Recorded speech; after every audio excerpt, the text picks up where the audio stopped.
France Maghreb 2.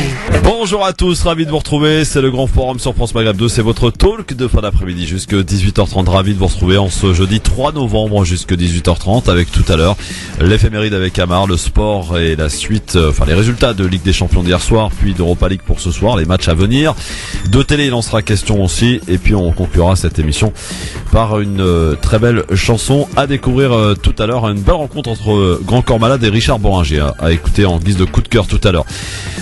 Notre invité, il sera avec nous dès 17h, monsieur François Asselineau, président de l'UPR, peut-être ou pas d'ailleurs candidat à l'élection présidentielle, on lui posera la question. Pour m'accompagner aujourd'hui, quelqu'un que vous connaissez évidemment, Ousmane Timera, comment va-t-il ? Bonjour, je vais très bien. Ousmane, bienvenue. Et puis, quelqu'un que je suis ravi d'accueillir, ça fait longtemps que je lui cours derrière. Sofiane Lakhdari, bonjour Sofiane. Bonjour Christophe, bonjour tout le monde, bonjour Ousmane. Bonjour cher ami. Alors Sofiane, présente-toi un petit peu aux auditeurs, tu fais quoi dans la vie ? Moi je suis infirmier libéral sur Paris et voilà après. Et tu es aussi très au fait de l'actualité, comme beaucoup de gens. citoyens. Et tu es quelqu'un de très actif sur Twitter, par exemple. Voilà. Par exemple. Ouais, par exemple. Et tu aimes particulièrement la géopolitique internationale, le Moyen-Orient. Oui, parce que moi je pense que tout ce qu'on vit aujourd'hui dépend de ce qui est en train de se passer au Moyen-Orient, en Afrique du Nord, dans le monde en général. Eh bien, on aura l'occasion d'en reparler avec toi, puisqu'on va parler dans quelques instants des enjeux de cette élection américaine qui arrive à J-5 maintenant. On essaiera de dire un petit mot aussi du débat de ce soir. Ils sont 7 pour le deuxième débat sur BFM TV, iTélé des primaires de la droite. Et on en parlera si on a le temps, puis on en parlera de toute façon avec monsieur Asselineau. Alors les avis tranchés de ces messieurs, Ousmane, on va parler de quoi avec toi ? Du Maroc. Ah ouais, d'accord. Qu'est-ce qui passe ? Très bien. Monsieur Sofiane Lakhdari, on va parler de quoi ? Moi je vais parler d'un accord qui vient d'être signé par le Premier ministre canadien avec l'Union Européenne, avec Jean-Claude Juncker. C'est le CETA. Le CETA, ah oui, effectivement. Le coup de cœur d'Ousmane ? C'est toujours le Maroc. Très bien. Et le coup de cœur de Sofiane ? Il va au Liban avec l'élection de Michel Aoun, le général Michel Aoun qui vient d'être élu président du Liban depuis 29 mois que le pays est son président. Voilà le programme pour cette émission qui commence, et comme d'habitude bien sûr, par ce fameux zapping que je vous propose d'écouter, et peut-être qu'il sera amené par des commentaires de votre part. On y va, c'est parti. Le zapping, les meilleurs moments qu'il ne fallait pas rater à la télé, à la radio, sur internet, avec une réaction de Stéphane Le Foll à l'issue du Conseil des ministres d'hier, invité à réagir sur des propos de Bruno Le Maire. Ce dernier a effectivement dit qu'il n'avait pas de respect pour le président de la République, François Hollande. Voici la réponse de Stéphane Le Foll. Je trouve que, quelquefois, il y a un certain nombre de personnalités qui devraient, pour reprendre la formule, la fermer. Et que... il y a des phrases qui sont dites et qui n'honorent pas leurs auteurs. J'ai cru comprendre que Laurent Wauquiez a fait une plaisanterie, c'est vrai. Il a fait l'école normale, me dit-on. J'ai l'impression que c'était plutôt l'école anormale. Parce que ce type de phrase, ce type de référence, ce manque de respect, participe aussi, et chacun doit en avoir conscience, la fragilité et la difficulté d'exercer le pouvoir. Alors ceux qui veulent l'exercer ensuite devraient y penser. Donc c'est un petit message que je leur glisse, et de leur dire que dans ces moments, un peu de respect et de retenue, ça ne nuira à personne, et ça n'empêchera pas de faire de la politique. Voilà pour le recadrage de Stéphane Le Foll, le porte-parole du gouvernement. Réaction de Younes Belhanda à une critique d'un chroniqueur de RMC qui n'est autre que Daniel Riolo, qui intervient dans l'After, émission de sport le soir, qui avait dit à propos de Younes Belhanda et de son retour dans le championnat français à Nice que c'était une erreur de le prendre. Il avait vrillé, ce n'était plus un joueur de foot car il priait beaucoup. Réponse de Younes Belhanda. Ça me fait rire. Et à l'époque ? À l'époque, j'ai pas voulu répondre parce que je voulais faire d'abord ces 10 premières journées pour montrer que on sait jouer au foot, quoi. Mais j'en parlerai plus tard parce que on doit se parler dans pas longtemps, donc. Mais ça vous a un peu vexé quand même ? C'est pas que ça m'a vexé, c'est que c'est petit, quoi. C'est petit. Pourquoi parler de quelque chose d'autre alors qu'on est des footballeurs ? C'est quoi le rapport ? dans un contexte, dans le contexte actuel en Il n'y a pas de France. contexte actuel. Ça aurait Je suis pu vous musulman, poser, je suis musulman. Quel est le contexte actuel? Quel est le rapport? Non, mais justement, de dire une phrase comme celle-ci, ça aurait pu vous poser des soucis. Il n'y a pas de souci, je suis musulman. Je suis quoi? Je suis terroriste? Je suis musulman. Je pratique l'islam. C'est quoi le rapport? Les sujets, en tout cas, ça a dû vous énerver, forcément. Ça, j'ai pas voulu répondre parce que j'ai pas voulu insulter. Au moins c'est clair. Le footballeur Younes Belhanda qui répondait donc à Daniel Riolo, chroniqueur de RMC. On enchaîne avec maintenant un témoignage d'une femme à Marseille qui s'est fait agresser au cutter parce qu'elle portait le voile. Elle s'appelle Gian. Elle a 18 ans. Mardi soir, à la sortie du métro Place Castellane, cette élève infirmière est suivie dans la rue par un individu portant une capuche qui l'agresse d'abord verbalement et tente de lui arracher son voile. On m'a dit non, on veut plus de terroristes. On veut plus de terroristes ici. Ça y est, on n'en veut plus. Je dis mais je suis pas une terroriste, je suis musulmane. Tout simplement, entre terroriste et musulmane, c'est deux choses différentes. Et ensuite, dès qu'il a commencé à me frapper, c'est là qu'il m'a tenu la main, qu'il m'a mis des coups de poing et c'est là qu'il a sorti le cutter. La jeune fille a été blessée au cou et à la poitrine à coups de cutter avant de s'évanouir. Aujourd'hui, elle est encore sous le choc mais refuse d'enlever son voile face aux tensions qui se multiplient depuis les attentats de Paris. Ça fait 2 ans que je l'ai, d'accord? Et si j'enlève le voile, premièrement, c'est leur donner raison. Eh ben le contraire. Ça m'a donné plus envie d'aller rechercher encore et me battre surtout. Et aider mes soeurs et mes frères à se battre. Aider les musulmans, on se bat. Parce qu'on n'est pas mauvais, on n'est pas méchants, le contraire. On veut rien, on veut juste la paix. Gian n'a pas identifié son agresseur. Aujourd'hui, elle tente d'oublier et par crainte, elle évite les endroits publics. Et pour terminer ce zapping, justement, on va probablement parler dans un instant de ce débat de ce soir, deuxième des primaires de la droite, et un soutien de Nicolas Sarkozy qui lui donne quelques conseils quelques heures avant le débat. Éric Ciotti. Il doit être lui-même, il a un projet qui fait la différence, qui est différent. Et ce projet, il faut qu'il se déroule, il faut qu'il se développe, il faut que les Français aillent voter sur ce projet, autour d'idées, et pas sur des a priori ou pas sur des caricatures. Ce qui va se jouer dans cette primaire, c'est l'avenir de la France. Ce sont ces 5 années, et il faut le faire sur une base très claire, avec un projet très clair. Voilà pour ce zapping, messieurs. Est-ce qu'il y a un élément qui a retenu votre attention? Honneur à Sofiane.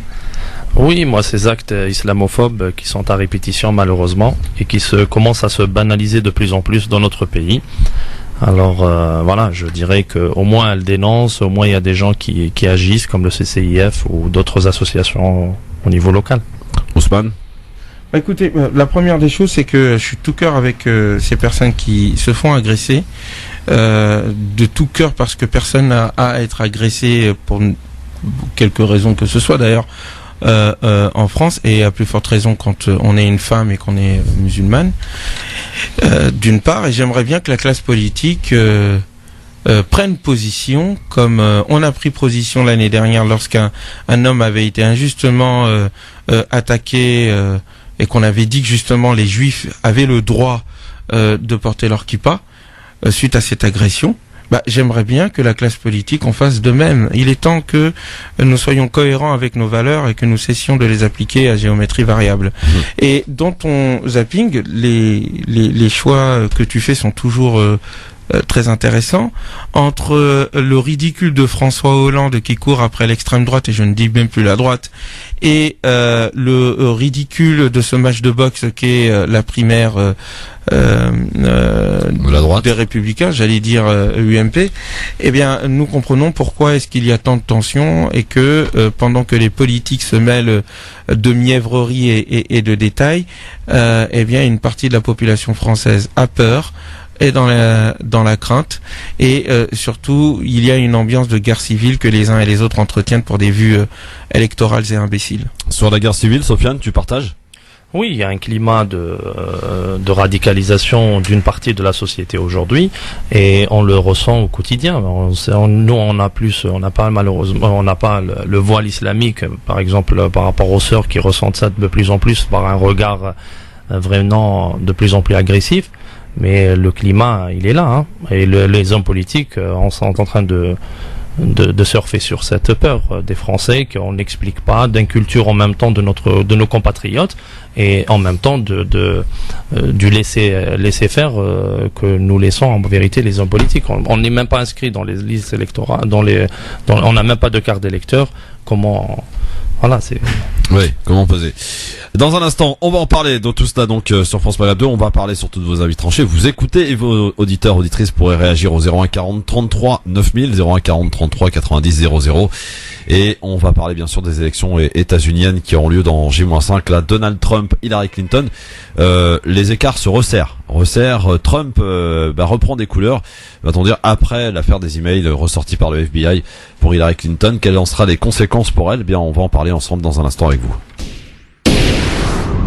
France Maghreb 2, France Maghreb 2.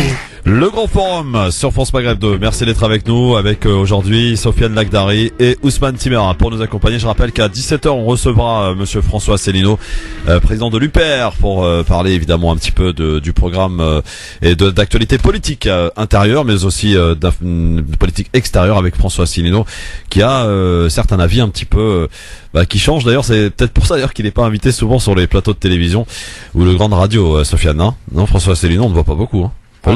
Comme pas mal d'hommes politiques qui tiennent pas le discours qui est ambiant aujourd'hui. Voilà, c'est ça. Alors, juste avant de passer à vos avis tranchés, avant de parler des États-Unis, le deuxième débat de ce soir, donc diffusé sur BFM TV, iTélé, à partir de 20h30 jusqu'à 23h. Le tirage au sort en a été fait. Le premier à prendre la parole sera Jean-Frédéric Poisson. Vous savez, celui qui a dû présenter ses excuses, demander pardon parce qu'il a osé parler de l'obitionniste en parlant d'Hillary Clinton. Il a dû d'ailleurs même s'excuser chez nos confrères de Radio J. Preuve quand même qu'aujourd'hui dans ce pays il y a quand même des choses qu'on n'a pas le droit de dire, visiblement. Et puis le dernier à prendre la parole sera Bruno Le Maire. Alors a priori on nous annonce un débat un peu plus offensif que le premier, qui était un débat, j'allais dire, de ronde d'observation. Là apparemment Sarkozy pourrait passer à l'attaque et attaquer en particulier son adversaire direct, Alain Juppé. Qu'en attendez-vous? Ousmane, d'abord, est-ce que tu vas regarder d'abord? Non, j'ai pas le temps. J'ai des choses plus intéressantes à faire, notamment écrire et lire et m'occuper de mes enfants. Non, je regarderai pas parce que moi déjà j'ai un problème avec les primaires de manière générale. Je trouve que c'est une manière de rafistoler un peu le malade qu'est notre démocratie. Il faut du spectacle, il faut de l'arène, parce que mine de rien ça s'essouffle, les gens ne votent plus trop, on regarde plus trop les débats télévisés, on en a assez des hommes politiques, donc allez, on va faire un match dans le match, histoire de maintenir un peu tout ça en l'air, entre guillemets, en l'air et dans les airs. Alors, je regarderai pas parce que de toute façon, je pense que c'est Alain Juppé qui gagnera. D'une part. Les jeux sont faits selon toi? Oui, mais parce que c'est le système aussi des sondages. Moi, si je pouvais interdire les sondages pendant les élections, je le ferais. Pourquoi? Parce que les sondages sont des prophéties auto-réalisatrices. Donc en fait, c'est comme un tiercé au fait. On voit à peu près, tout le monde dit, les pronostics disent que c'est tel cheval qui va gagner, et donc tout le monde va parier sur tel cheval. Il n'y a pas d'outsider possible? Non. Alors, François Fillon a fait une meilleure campagne que Bruno Le Maire. Ça c'est clair. Bruno Le Maire a fait vraiment un pchit. Ouais. Et c'est bien pour lui, ça lui permettra de redescendre un peu et de fonder un peu plus son discours. Mais ils ont les mêmes discours. Et le problème, c'est que ils sont tous en train de s'aligner sur le plan économique sur François Fillon. Donc c'est la réduction à tout va. Je réduis. Et sur le plan sécuritaire, tous sur Nicolas Sarkozy. Alors après, il y a Monsieur Juppé, qui essaye de surfer tranquillement en faisant pas trop de vagues parce que il a l'avantage du ras-le-bol qu'on a pour les autres, c'est tout. Mais voilà, entre la rue du Cirque de François Hollande et Pygmalion et Pygmalion, ça veut dire Pygmalion, c'est-à-dire c'est un monsieur qui justement faisait des masques en fait et faisait vivre des statues, enfin voulait faire vivre une de ces statues et il va périr à cause de cela. Donc ça en dit long. Ça dit que les hommes politiques d'aujourd'hui sont avant tout prisonniers du média, prisonniers des communicants et prisonniers de l'absence de projet. Quoi qu'il en soit, Sofiane, sur le fait qu'on est à peu près tous le même programme, à l'exception près quand même de François Fillon qui en matière de politique étrangère apporte une certaine nuance. Oui, tout à fait. Quand on voit, moi, contrairement à Ousmane, j'essayerai de regarder. Moi, je nuance pas là. Moi, j'attends qu'au bazooka, moi. Moi, j'essaye un peu je vais regarder ce débat parce que je pense, à mon avis, que celui qui sortira vainqueur de ces primaires sera le prochain président de la République. Et je serais intéressé de voir leurs propositions sur le plan économique et sur le plan de la politique étrangère. Pour le plan économique, je pense que le premier débat, on a parlé plutôt de gestion. Ils étaient tous d'accord on parlait surtout de rafistoler quelques chiffres, baisser de 10 ou de 15, augmenter la TFA à 1,9 ou 2. Voilà, mais sur la politique étrangère, il y a que Fillon qui essaie d'ouvrir un axe avec la Russie, contrairement à monsieur Juppé qui est un néoconservateur français. Rappelons qu'il a été ministre des Affaires étrangères sous Sarkozy, donc voilà. Et parmi les premiers à fermer l'ambassade française en Syrie et de couper les liens et de toute information à l'intérieur de la Syrie, chose qui est reprochée, y compris par monsieur Chevalier, qui était l'ambassadeur de France en Syrie à l'époque. Non, mais c'est quoi l'avantage de... Moi, je suis ni pro-russe ni pro-américain. Je pose la question. Quel est l'argument de dire il faut se rapprocher de la Russie? Pour lui, monsieur Fillon, il pense que sans la Russie, le combat contre le terrorisme ne pourrait pas être gagné en Syrie. Chose que pas mal d'experts aujourd'hui en parlent. C'est une alliance et non pas une confrontation avec la Russie, en plus d'une confrontation avec l'État islamique. Donc, au fond, la France, elle a déclaré presque la guerre à la Russie en accordant des sanctions contre la Russie sur le plan économique, avec un accord des Américains et des Allemands. On voit qu'une diplomatie française n'est plus indépendante, elle est dans un suivisme aveugle de la politique de l'OTAN, guidée par les Américains. Et aujourd'hui, François Fillon, il veut ouvrir un nouveau chapitre avec la Russie, non pas seulement s'allier, mais essayer d'avoir une confrontation au niveau idée, au niveau de ce qu'on veut faire. C'est pas une confrontation. Et sur la politique aussi avec les pays du monde arabe, en l'occurrence le Qatar, l'Arabie Saoudite, lui il propose, Fillon en tout cas, de ne pas traiter avec ces gens-là. Non, il ne propose pas de ne pas traiter, il est plus diplomatique dans ses propos, il parle comme ça ressemble. Oui, parce qu'il dit voilà, je veux avoir lui il considère qu'aujourd'hui la source de ce fondamentalisme vient du wahhabisme et vient d'Arabie Saoudite, chose qui n'est pas vraiment à exclure, surtout qu'on sait qu'aujourd'hui le financement et les milliards de dollars qui arrivent au quotidien à ces membres de fondamentalistes viennent de certains émirs, que ce soit du Qatar, de l'Arabie Saoudite, également du Koweït et des Émirats Arabes Unis, mais on parle que de l'Arabie Saoudite et du Qatar, de ces pétromonarchies. Lui, il a cette vision. Maintenant, essayons de voir les arguments, mais il dit que je veux avoir une discussion claire avec des alliés, pseudo-alliés avec lesquels on traite et on vend énormément d'armes aujourd'hui. Oui, le problème, il est là. C'est pour ça que j'ai du mal, moi, avec parce qu'en fait, on est dans des réactions. Soit on est pro-américain, soit pro-russe. Moi, je pense que la France doit être pro-France, tout d'abord, et pro-humain, pro-humanité. Et c'est un peu ces politiques à deux balles d'empire perdu. Parce que la France est, est nostalgique de son empire qu'elle n'a plus et essaye de rentrer dans les wagons de n'importe quel empire qui passe à côté, les États-Unis ou la Russie ou ailleurs. Et je pense qu'il faut avoir une politique beaucoup plus intelligente, déjà avec l'ensemble des pays d'Afrique de l'Ouest et du Maghreb, les anciennes colonies entre guillemets, d'avoir des rapports non pas d'anciens colonisateurs envers des anciens colonisés, mais d'égal à égal. Et cela ne peut se faire déjà qu'en changeant les rapports de force, en réengageant une certaine politique de véritable développement en Afrique pour qu'il y ait des partenariats. C'est la seule manière pour la France d'avoir des débouchés au niveau de ces entreprises d'une part, de permettre une amélioration de l'autre côté des pays du Sud et d'avoir un poids réel au niveau économique. Mais malheureusement, voilà, ce qu'elle ne fait pas, elle est toujours en train de courir. Non, mais là, on a parlé des rapports entre la Russie et les États-Unis. Après, les rapports dans le Sud, je pense pas que Fillon, va faire bouger les choses. Hein, non seulement Fillon va pas faire bouger les choses. Personne ne remet en question. Mais le problème, c'est qu'ils veulent s'allier avec Poutine contre les musulmans. Non. Ah si, parce que ce que Poutine il dit tout au fond, quand il attaque soi-disant Daesh, il attaque Daesh, mais il attaque d'autres personnes qui n'ont rien à voir avec Daesh. Par exemple Al-Qaïda. Non, pas seulement Al-Qaïda, il y a aussi les rebelles. Il y a les rebelles démocrates, le soutien ou le soutien qu'apporte la Russie à Bachar al-Assad, il l'apporte à un dictateur, faut pas oublier quand même. Et il soutient des régimes seulement, les uns et les autres ne soutiennent pas les mêmes régimes, c'est juste le problème qu'il y a. Mais quand à un moment donné, au nom du terrorisme, Poutine massacre ce qui vient de continue à dominer et à coloniser la Tchétchénie sous Kadyrov, il s'appelle, hein. Kadyrov. Ouais, Kadyrov.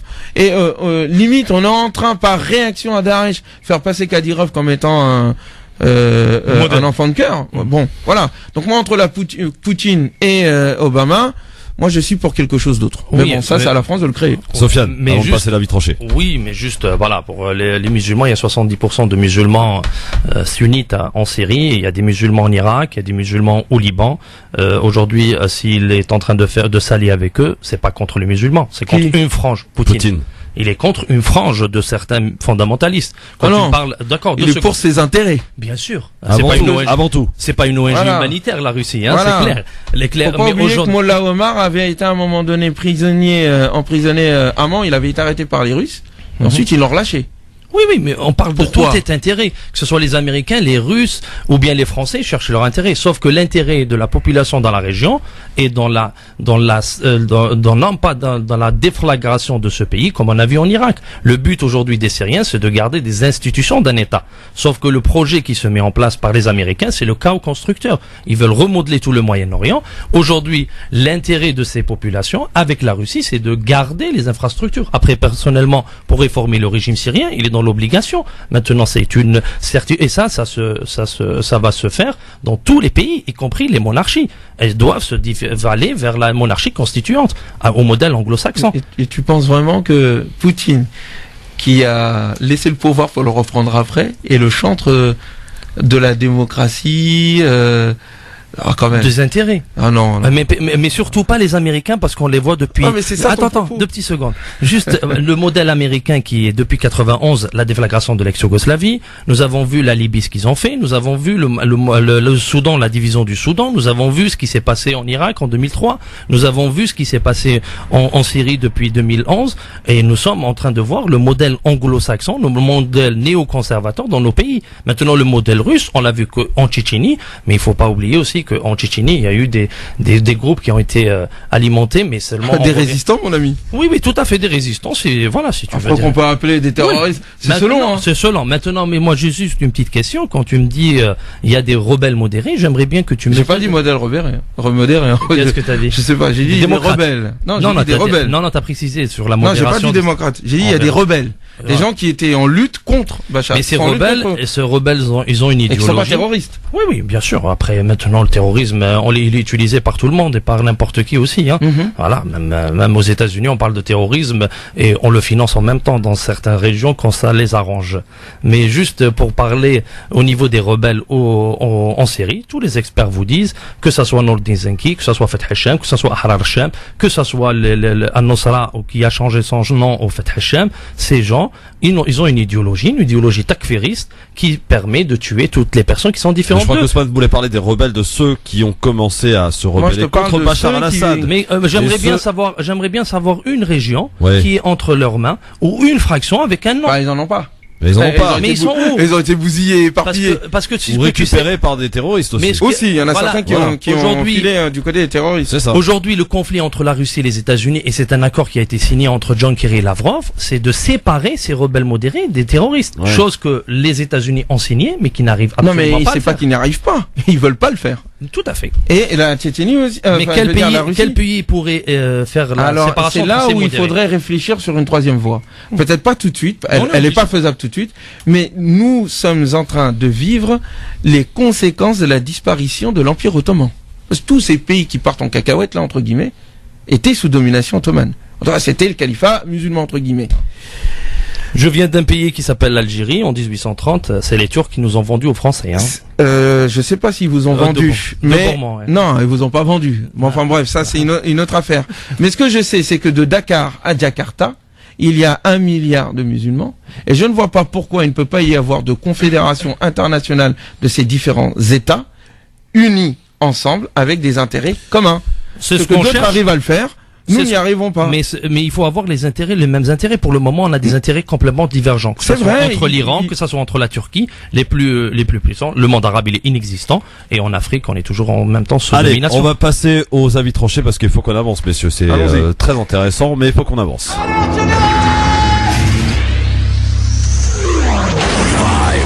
4, 3, 2, 1, 0. Si on fait quoi que ce soit, c'est la mise à pied. Alors piétinez-moi, allez-y. Bah, comme à chaque fois qu'un nouveau nous rejoint dans cette équipe du Grand Forum, on le baptise, comme d'habitude. Sofiane, donc je te propose de démarrer avec ton avis tranché. Tu souhaites nous parler d'un accord qui a été au fil de l'actualité le week-end dernier. Oui, malheureusement, cet accord, il est passé sous silence et il a été signé dernièrement par le Premier ministre canadien Justin Trudeau avec Jean-Claude Juncker ce dimanche et il doit être ratifié par tous les parlements européens prochainement. Sauf que malheureusement, il y a un silence de cathédrale auprès des médias qui ne veulent absolument pas en parler, contrairement au TAFTA qui a été un accord qui devait être signé entre l'Union européenne et les États-Unis. Il y a eu une médiatisation. Sauf que cet accord entre le CETA et qui s'appelle le CETA, l'accord économique et commercial global, il est signé, mais personne des hommes politiques ne l'a dénoncé jusqu'à l'heure actuelle. Alors du coup, moi je voulais mettre un peu en lumière de quoi il s'agit en vérité. C'est un accord qui va toucher, risque de nous coûter vraiment très cher à notre démocratie, notre agriculture, notre alimentation, notre santé et le climat. Un peu trop, non. Alors du coup, je parle par exemple, l'Europe applique le principe de précaution, qui interdit la mise sur le marché d'un produit tant qu'un doute persiste sur sa dangerosité pour la santé ou l'environnement. Grâce à lui, par exemple, qu'on a pu réagir rapidement à l'épidémie de vache folle ou faire interdire certains antibiotiques en élevage. Le Canada applique le principe inverse. Il attend à ce que le risque soit avéré pour interdire un produit. Sur quelles normes communes allons-nous s'accorder? Le CETA ne fait aucune référence à ce principe. Sur le domaine agricole, l'agriculture européenne aujourd'hui verra débarquer sur son territoire des centaines de milliers de tonnes de viande bovine et porcine, avec des exigences sanitaires et environnementales bien différentes de l'Union européenne. Et une lourde conséquence, mettre à mal la santé économique de nos éleveurs européens déjà dans la crise. Côté climat, le monde s'engage aujourd'hui à contenir la hausse de la température à 1,5 en signant l'accord de Paris lors de la COP21. Pourtant, le CETA, comme le TAFTA, l'enterre avant même son entrée en vigueur, puisque aucune contrainte environnementale ne figure dans le texte. Disons alors adieu aux 100% énergie renouvelable et bonjour aux énergies fossiles, puisque demain, l'Union européenne ne pourra plus empêcher le Canada à exporter son pétrole et son gaz de schiste. Le prix du CETA, c'est aussi un système de justice parallèle, de tribunaux privés, donc sans contrôle démocratique. Si des multinationales jugent qu'une politique publique fait obstacle à leur business, alors elles pourront attaquer un État très simplement en utilisant leurs filiales implantées au Canada, ce qui est le cas de 80% des entreprises américaines présentes en Europe. C'est comme ça, dans l'accord du libre-échange nord-américain, que l'entreprise TransCanada aurait réclamé 15 milliards de dollars au gouvernement américain pour l'abandon d'un oléoduc climaticide. Si seulement il y avait une bonne raison de mettre en place un tel accord, mais on n'est même pas certain des retombées économiques. Pour l'Europe, la seule étude d'impact date de 2008 et prévoit une hausse, écoutez bien, de 0,08% du PIB, soit un gain de 2 euros par mois et par Européen d'ici 10 ans. C'est-à-dire tout ça pour 2 euros. Il est encore temps, chers amis, d'arrêter le CETA en faisant pression à nos hommes politiques pour que cet accord ne soit pas ratifié par nos parlements. Ousmane, petite réaction sur cet accord que vient de nous évoquer Sofiane. Écoute, c'est toujours le... Je me souviens, j'avais lu un livre il y a plus de 10 ans qui s'appelait La mondialisation à ceux qu'on la raconte.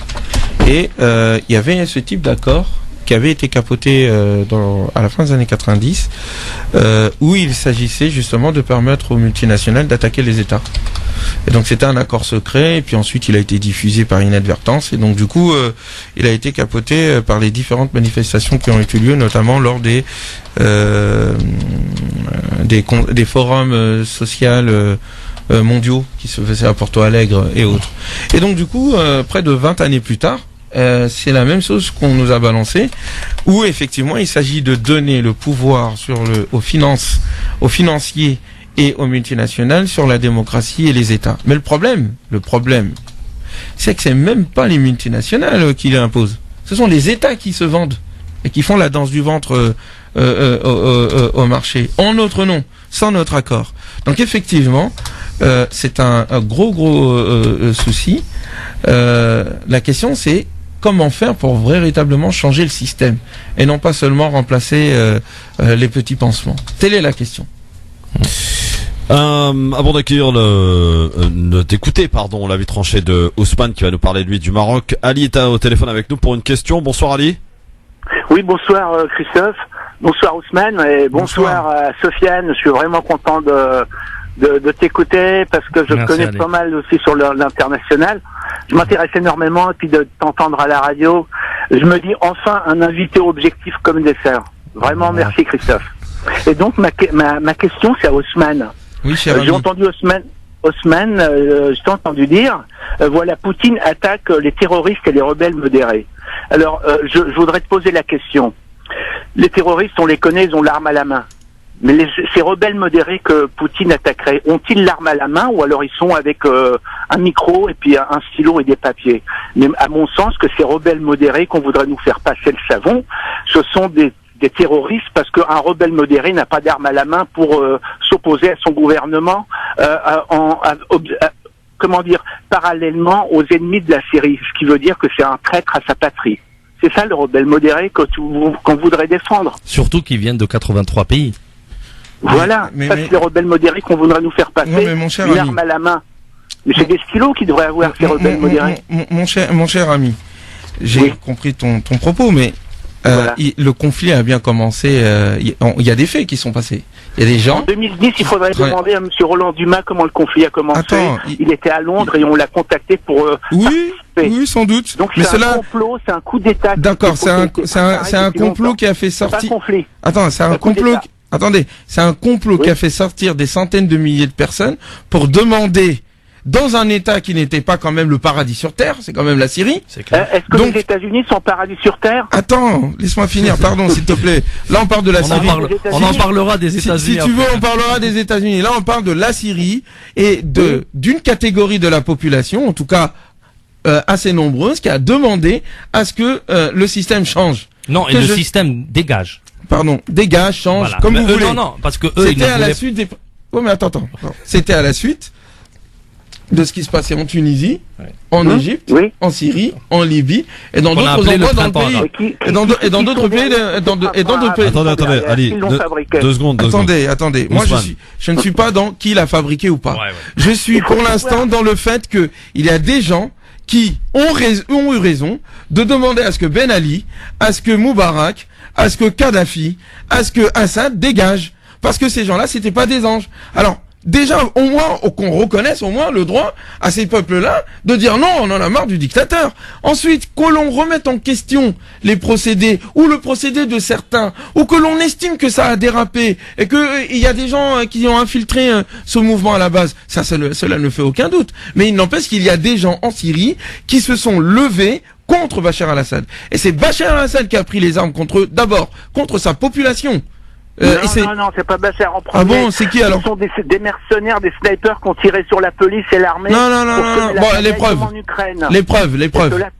D'accord, les preuves. Il y a bien eu à un moment donné des gens qui sont fait attraper, ils sont jetés en prison. Oui. Il y a bien eu à un moment donné des enfants qui ont été attrapés par des. Attends, il y a bien eu à un moment donné comment ça s'appelle, les forces de l'ordre de Bachar al-Assad qui ont attrapé des enfants et qui les ont violés. Et c'est ça qui a foutu le feu.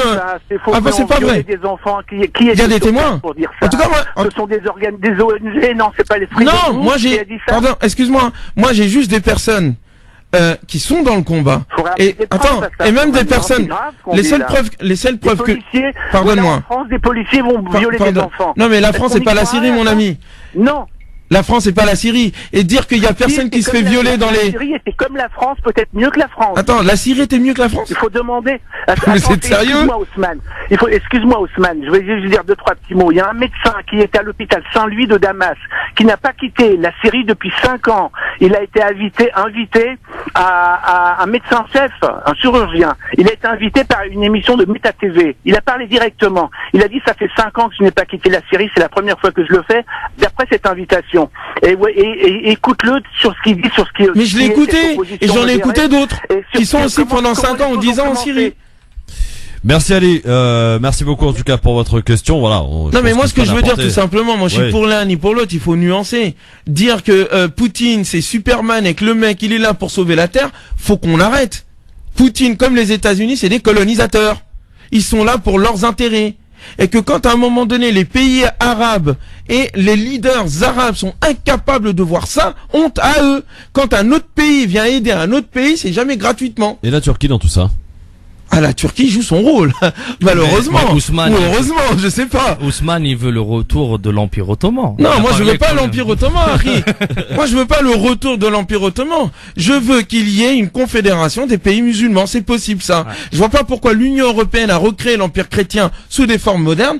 Pourquoi est-ce qu'il peut pas y avoir un califat, non pas dans le sens à l'ancienne, mais dans le sens, comme le Coran d'ailleurs le dit, où les musulmans peuvent ensemble travailler ensemble autour d'un projet de civilisation. La Turquie son rôle. Et que je sache, la Turquie à un moment donné, je ne connais pas tous les détails. Ouais. C'est très compliqué parce qu'à un moment donné, elle était plutôt neutre. Elle était même à un moment donné soutien de Bachar al-Assad. Oui, il l'appelait son frère. Il l'appelait son frère. Oui, avant qu'il refuse l'oléoduc de passer par. Non, pas seulement, pas seulement ça. Pas seulement ça parce qu'il faut comprendre en fait, la Turquie, l'Iran, les pays arabes, chacun joue selon ses intérêts. Non, mais bien sûr, ça c'est une évidence. Non, c'est une évidence dommage. Parce que l'intérêt général des États entre-temps, hein, mais non, ça ce sont des États qui voient pas plus loin que le bout de leur nez. L'intérêt pour l'ensemble de la région, c'est l'unité. Parce que les gros mastodontes dehors, là, ce qu'ils veulent, c'est les l'unité dans la diversité, pas l'unité par imposer un dictat. Mais qui a imposé un dictat? La Turquie d'Erdogan. Il avait une coopération. Il y avait une coopération entre la Syrie et la Turquie. Mais qui a à un moment donné mis en difficulté la Turquie par rapport à la tentative de relation qu'il avait établie avec eux?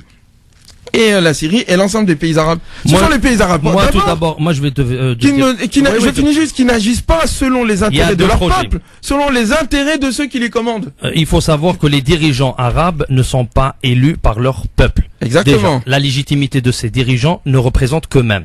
Quand on voit la Libye, quand ils sont décidés de appeler l'OTAN et d'appeler Bernard-Henri Lévy à détruire la Libye, c'était la Ligue arabe avec Hamad Ben Jassem qui est du Qatar, qui sont partis à l'ONU demandant à Sarkozy et à David Cameron de venir et bombarder la Libye. Je suis d'accord. Voilà. Ça, ces dirigeants ne représentent c'était dans leur intérêt. C'était dans leur intérêt parce que c'était des vassaux. Non, l'intérêt de leur pays. Quel pays? Non, leur pays, le Qatar. Qui représentent. Leur peuple ne savent même pas ce qui est en train de se passer. Ils ont agi dans leur intérêt, l'intérêt de leur employeur. Dans l'intérêt de l'employeur, dans l'intérêt de leur bien sûr. On se met un peu rapide et on continue d'en parler parce que c'est très intéressant. On va aussi écouter l'avis tranché de Ousmane Timéra. Y a pas de souci, c'est en lien d'ailleurs. Tout cela, avant que François Asselineau, normalement, devrait arriver. Il me fait peur là. Il est pas là encore. Bon, on devrait pas tarder de l'avoir. Tu as eu peur? Non, j'ai pas peur. Non, mais le débat, il est riche, là. Ah, oui. Il s'est dit, non, les deux, là, ils vont bouffer, là. Ouh là là. Hein? Peut-être. Bon, Sofiane, calme-toi. Calmez-vous, Ousmane. Sofiane, il est calme, hein. France Maghreb 2, France Maghreb 2. Merci d'être avec nous sur France Maghreb 2. C'est le grand forum évidemment, jusque 18h30, avec normalement notre invité qui devrait pas tarder d'arriver, Monsieur François Asselineau. Messieurs, faut qu'on avance, donc on va, si vous le voulez bien, passer donc directement à l'avis tranché de Ousmane Timéra, avec qui on va parler du Maroc aujourd'hui. Oui. C'est à la fois aussi mon coup de cœur, mais on en parlera après. Mais mon avis tranché, c'est par rapport à ce qui se passe au Maroc. Je crois que vous êtes plus au courant que moi. En tout cas, on est tous au courant de ce qui s'y passe. Beaucoup de contestations ont lieu suite à la mort tragique d'un homme à qui on avait confisqué ses poissons.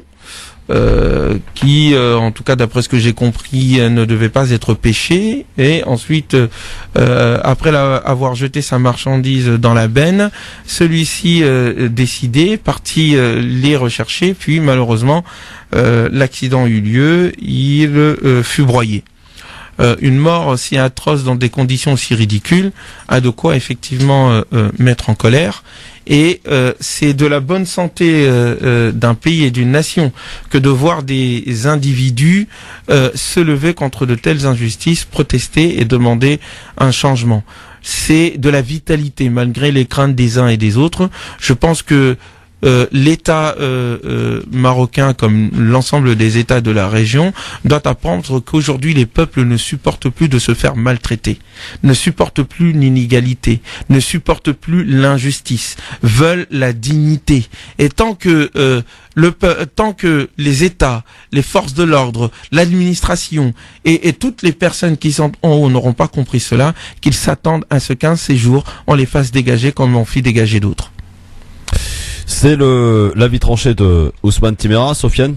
Tu le partages? Moi, peut-être y apporter quelques nuances. En moitié, voilà. Moi, le Maroc, ce qu'on est en train de voir dans ces vingtaines de villes marocaines où il y a un soulèvement, où il y a des manifestations demandant réparation et justice à ce qui vient d'être de cet acte déplorable, il est à féliciter. C'est un acte encourageant. C'est une population qui vit.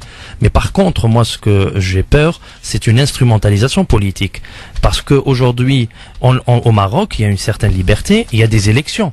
On a vu dernièrement des élections où il y avait un très faible taux de participation. Oui. Voilà, contrairement à la Tunisie où les gens ne pouvaient même pas s'exprimer ou parler politique, au Maroc aujourd'hui les gens bougent. Et moi, ce qui m'a interpellé, peut-être Ousmane tu l'as pas vu, mais dans le Rif marocain, le drapeau marocain il était inexistant.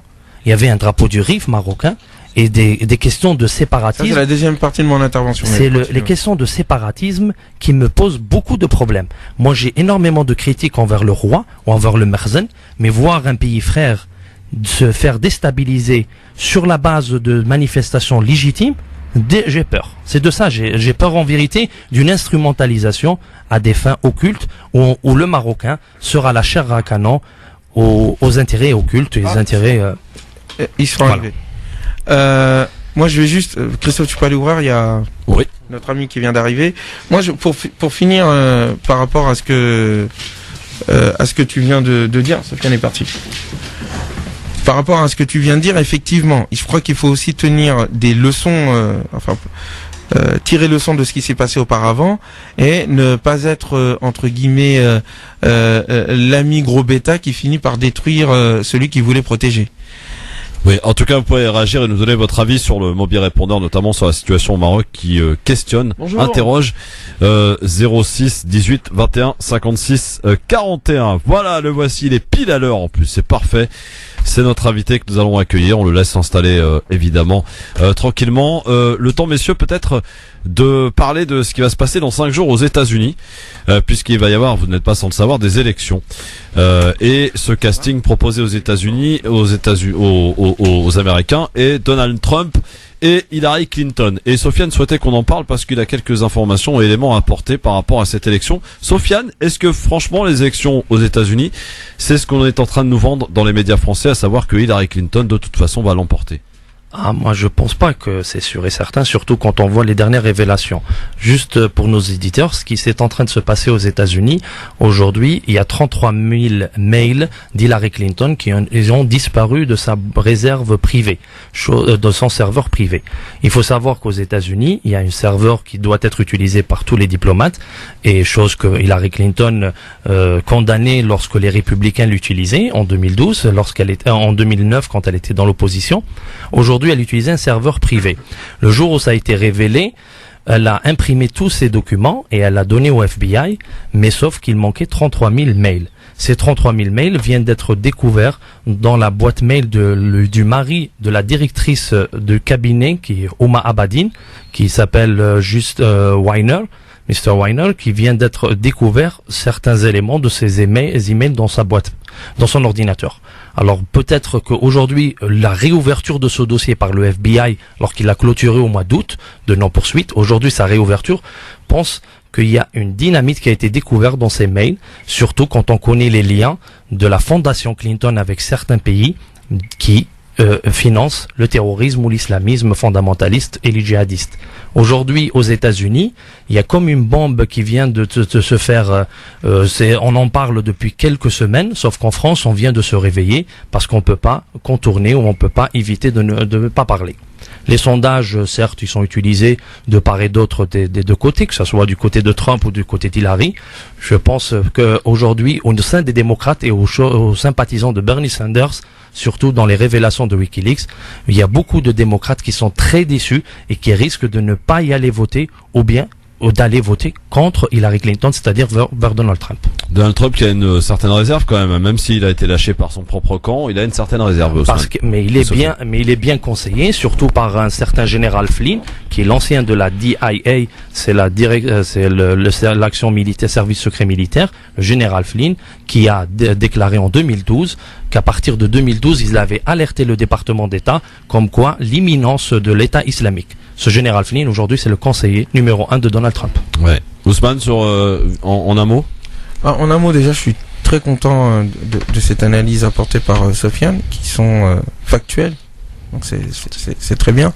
Mais indépendamment de tout ça, je pense que les enjeux vont au-delà de quel que soit celui qui sera élu, Trump ou Hillary Clinton. La ligne directrice de la politique américaine restera la même, parce qu'en réalité ceux qui décident de la politique américaine sont d'abord et avant tout à Wall Street, au sein et avec un certain nombre de hauts dignitaires et de hauts dirigeants, certains connus et d'autres pas. C'est ça d'abord qui fixe la ligne directrice de la politique américaine, tant intérieure qu'extérieure. Les présidents ne sont que des exécutants et n'agissent que dans le cadre restreint de ce que leur est permis de faire. Cependant, je pense que il y a des choses bien plus graves, je pense, effectivement, derrière cette affaire, mais que un certain nombre d'intérêts feront qu'on n'ira pas plus loin. Mais sauf que peut-être on est en train de vivre un nouveau moment aux États-Unis. On verra aux élections. On n'a pas vu. Mais si c'est Hillary Clinton qui gagne le pouvoir médiatique. On disait que Ben Ali n'allait pas partir, il est parti. On parlait de Hosni Moubarak qu'il n'allait pas partir, il est parti. On parlait plus de frontières entre les accords de Sykes-Picot qu'on est en train de les voir. Tu savais que comment il s'appelle, Ben Ali est parti entre autres parce qu'il a été lâché aussi par les membres de son palais. C'est qui confirme la mafia. Ce qui confirme notre complotisme quand on parle du printemps arabe et surtout. Non, s'il te plaît, ne me parle pas de complotisme, s'il te plaît. Voilà, on reste un peu réticent. Messieurs, on va accueillir notre invité. Oui. France Maghreb 2, l'invité de la rédaction. Et ça nous fait plaisir d'ailleurs de le revoir. Il est passé à plusieurs reprises dans nos studios. Monsieur François Asselineau, bonjour, bienvenue dans le studio. Bonjour. Comment allez-vous, monsieur Asselineau ? Je vais bien, merci. Depuis qu'on s'est vu, y a de quoi dire, de quoi faire, de quoi analyser, d'autant plus qu'on rentre dans une période importante dans notre pays qu'est la France, une période électorale, présidentielle, législative, avant même les primaires. D'abord, en un mot, vous qui êtes venu à plusieurs reprises dans cette émission, on arrive en fin de mandat de François Hollande. Est-ce que vous êtes, et vous partagez, la majorité des Français, un homme déçu aujourd'hui ? Déçu, non, je ne suis pas déçu, je suis plutôt confirmé dans les analyses que je faisais. Ce qui est certain, c'est que François Hollande est vraiment, je pense, restera dans les livres d'histoire comme l'un des pires chefs d'État qu'ait connu la France. Il y en a eu d'autres, mais celui-là est quand même particulièrement gratiné. C'est même à se demander d'ailleurs ça n'est pas sur commande qu'il s'aborde de sa propre candidature au profit de la mise en orbite de Manuel Valls, par exemple, puisqu'il semble que l'oligarchie a décidé de mettre Manuel Valls à la place. Alors a priori, Manuel Valls ira que si François Hollande n'y va pas. Ça semble en tout cas se confirmer. Alors pour ce qui est des plus grosses erreurs de François Hollande selon vous, monsieur Asselineau, en matière d'économie, en matière d'affaires européennes, d'affaires étrangères? Enfin, je veux dire, tout n'est qu'erreur. Enfin, depuis le début, c'est un homme qui s'est fait élire sur des mensonges, qui s'est fait élire en disant, en fait, comme Sarkozy, ce sont nous élisons des chefs d'État qui n'ont plus de pouvoir. Donc, tant qu'un chef d'État n'aura pas dit, je suis désolé, mais je n'ai plus de pouvoir, la seule possibilité que j'ai d'obéir à ce que vous voulez, vous, puisque c'est vous le souverain, c'est vous le peuple, la seule possibilité que j'ai de mettre en œuvre la politique que vous avez souhaitée, c'est de sortir de l'Union européenne, de l'euro et de l'OTAN. C'est ce que je ne cesse de dire depuis bientôt 10 ans, ce qui fait d'ailleurs que maintenant de plus en plus de gens s'en rendent compte et ce qui fait que notre mouvement, l'UPR, est en croissance verticale. Et on en est où justement ? Là, on a dépassé les 12 640 adhérents. On a fait hier un live sur Facebook qui a été c'était la première fois qu'il y a eu beaucoup de succès avec des dizaines de milliers de connexions. Et par ailleurs, nous avons la collecte des parrainages se passe bien. Je pense que vous alliez me poser la question. Je n'ai pas encore les 500 parrainages, mais je pense que si nous continuons à nous mobiliser pour les obtenir, je pense qu'on va finir par les obtenir. Auquel cas, donc ça veut dire que pour répondre à ma question, vous êtes candidat à l'élection présidentielle. Je n'ai jamais caché que j'étais candidat, mais je ferai l'annonce de façon vraiment formelle et officielle lorsque j'aurai la conviction et la certitude d'avoir les parrainages nécessaires. Et vous savez, je fais les choses par étapes. Voilà, je fais les choses par étapes parce que je suis quelqu'un de sérieux. J'aime que les gens aient confiance en moi. Je ne m'aventure jamais à dire des choses dont je ne suis pas Donc sûr. Ça veut dire aujourd'hui, monsieur Asselineau, que vous allez annoncer votre candidature une fois que vous aurez les 500 signatures, les 500 parrainages. Oui, enfin, je laisse un petit peu pour l'instant le suspense, parce que de toute façon, nous ne les avons pas encore, et c'est pour ça que je fais toujours un appel à toutes les bonnes volontés, des gens qui connaissent dans leur entourage immédiat, notamment un maire ou un détenteur de signature, qu'ils se fassent connaître à nous et qu'on leur donne la marche à suivre. Mais honnêtement, je pense que j'ai vraiment de sérieuses chances d'avoir ces 500 parrainages, et j'ajouterai deux choses. La première, c'est que des remontées de ce qui vient du terrain, il semble que les Français risquent d'avoir en 2017 la même distribution, comme on dit dans les films, que en 2012. C'est-à-dire on aura à peu près les mêmes qu'en 2012. Il n'y aura probablement pas de tête nouvelle, si ce n'est la mienne, si je parviens à avoir les parrainages. La deuxième chose sur laquelle je voudrais revenir, et c'est la conversation à laquelle j'ai participé à la fin de l'émission précédente, sur ce qui se passe aux États-Unis. Ce qui se passe aux États-Unis, je suis tout à fait d'accord avec ce que disait Sofiane tout à l'heure. Moi, je pense que M. Trump a de sérieuses chances d'être élu. Il suffit d'ailleurs de regarder ce qui se passe depuis des mois. Nous avons des contacts aux États-Unis. Lorsque Donald Trump va dans des réunions publiques, il y a des milliers de personnes qui sont là à l'acclamer. Madame Clinton, elle a été obligée d'annuler les siennes parce qu'il y avait 30 à 40 personnes qui étaient à ces réunions. En fait, ce qui est en train de se passer, je crois, c'est dans l'ensemble du monde, en particulier du monde occidental, les peuples sont en train de se réveiller et de se saisir des élections parce que maintenant ils ont à leur disposition des moyens nouveaux de communication. Ils ont les radios comme la vôtre, par exemple sur la bande FM, ou les télés web, mais ils ont aussi Internet, ils ont Facebook, et d'un seul coup les gens découvrent l'Amérique, si j'ose dire, en faisant un mauvais jeu de mots ou un bon jeu de mots, c'est-à-dire que les gens reprennent le pouvoir. On l'a vu, par exemple, regardez comment Modi en Inde, à la tête du Bharatiya Janata Party, a été élu. C'était un homme qui était boycotté par tous les médias. Eh bien, il a été élu Premier ministre de l'Inde. Regardez ce qui s'est passé avec le Brexit, où tout ce qui était chic appelait à voter pour le maintien du Royaume-Uni dans l'Union européenne. C'est le Brexit qui l'a emporté. Et regardez ce qui se passe aux États-Unis, où alors là, je ne suis pas tout à fait d'accord avec ce que disait l'autre interlocuteur, Ousmane. Je pense qu'il y a une réelle différence entre Trump et surtout Clinton. la politique étrangère. Surtout en politique étrangère, mais même aussi en matière de politique intérieure. Je ne suis pas un fanatique de Trump. Il dit des choses qui sont parfois assez scandaleuses. Il a tenu des propos très islamophobes, très misogynes, très ci et très ça. Mais faut pas s'arrêter non plus à ça. C'est quelqu'un qui représente en fait la rébellion du peuple, disons de la classe moyenne, contre l'élite, l'oligarchie, qui a décidé de faire un trait sur en fait les peuples et les nations. Et donc il y a chez lui une volonté d'aller nettoyer les écuries d'Augias, comme il le dit. Et il a un argument essentiel pour ça, c'est qu'il n'a besoin de l'argent de personne pour le faire. Il a l'argent nécessaire. Voilà. Alors moi je pense que si qu'il a obtenu d'ailleurs dans les pays arabes. Hein. Il a fait fortune dans les pays arabes. Encore une fois, moi j'ai regardé sa réunion publique. Là, j'ai vu ça sur Internet, qu'il a tenu il y a 3 jours dans le Maine, dans l'État du Maine, l'État le plus au nord-est des États-Unis. Il dit qu'il faut réarmer l'Amérique. Enfin, je veux dire, c'est pas Blanche-Neige, Donald Trump. Mais il dit des choses qui sont quand même tout à fait passionnantes. Il dit, par exemple, d'abord, il a été pour le Brexit, ce qui veut dire qu'il ne soutient pas la politique de domination géostratégique de l'Europe par l'intermédiaire de l'Union européenne. Il a dit noir sur blanc. Enfin, il l'a écrit. Il a dit que Obama et Clinton étaient à l'origine de Daesh et de l'État islamique, que c'était eux qui l'avaient créé. Il a dit qu'il allait rapatrier les soldats au Moyen-Orient. Il a dit que c'était des guerres désastreuses. Il a dit également qu'avec la Russie, il voulait revenir à un dialogue, parce que si les Américains votent pour Mme Clinton, c'est no-fly zone. Ils votent pour une demi-folle qui est totalement dans la main de l'oligarchie, notamment du complexe militaro-industriel. Ça peut se terminer très très mal. Donc et c'est quand même un petit peu le bon sens qui revient, me semble-t-il. Encore une fois, je ne le valorise pas parce qu'il tient des propos à l'emporte-pièce. Au-delà de ses propos, monsieur Asselineau, moi je pense, au-delà, non seulement ses propos en disent long, non pas sur sa personne, mais sur ce qu'il entend faire. Mais je ne suis pas d'accord avec vous quand vous dites qu'il y a un réveil des peuples contre l'oligarchie. Il y a plusieurs formes de réveil et plusieurs formes d'élite aussi. Le tout contre l'élitisme est aussi peut amener à certaines impasses.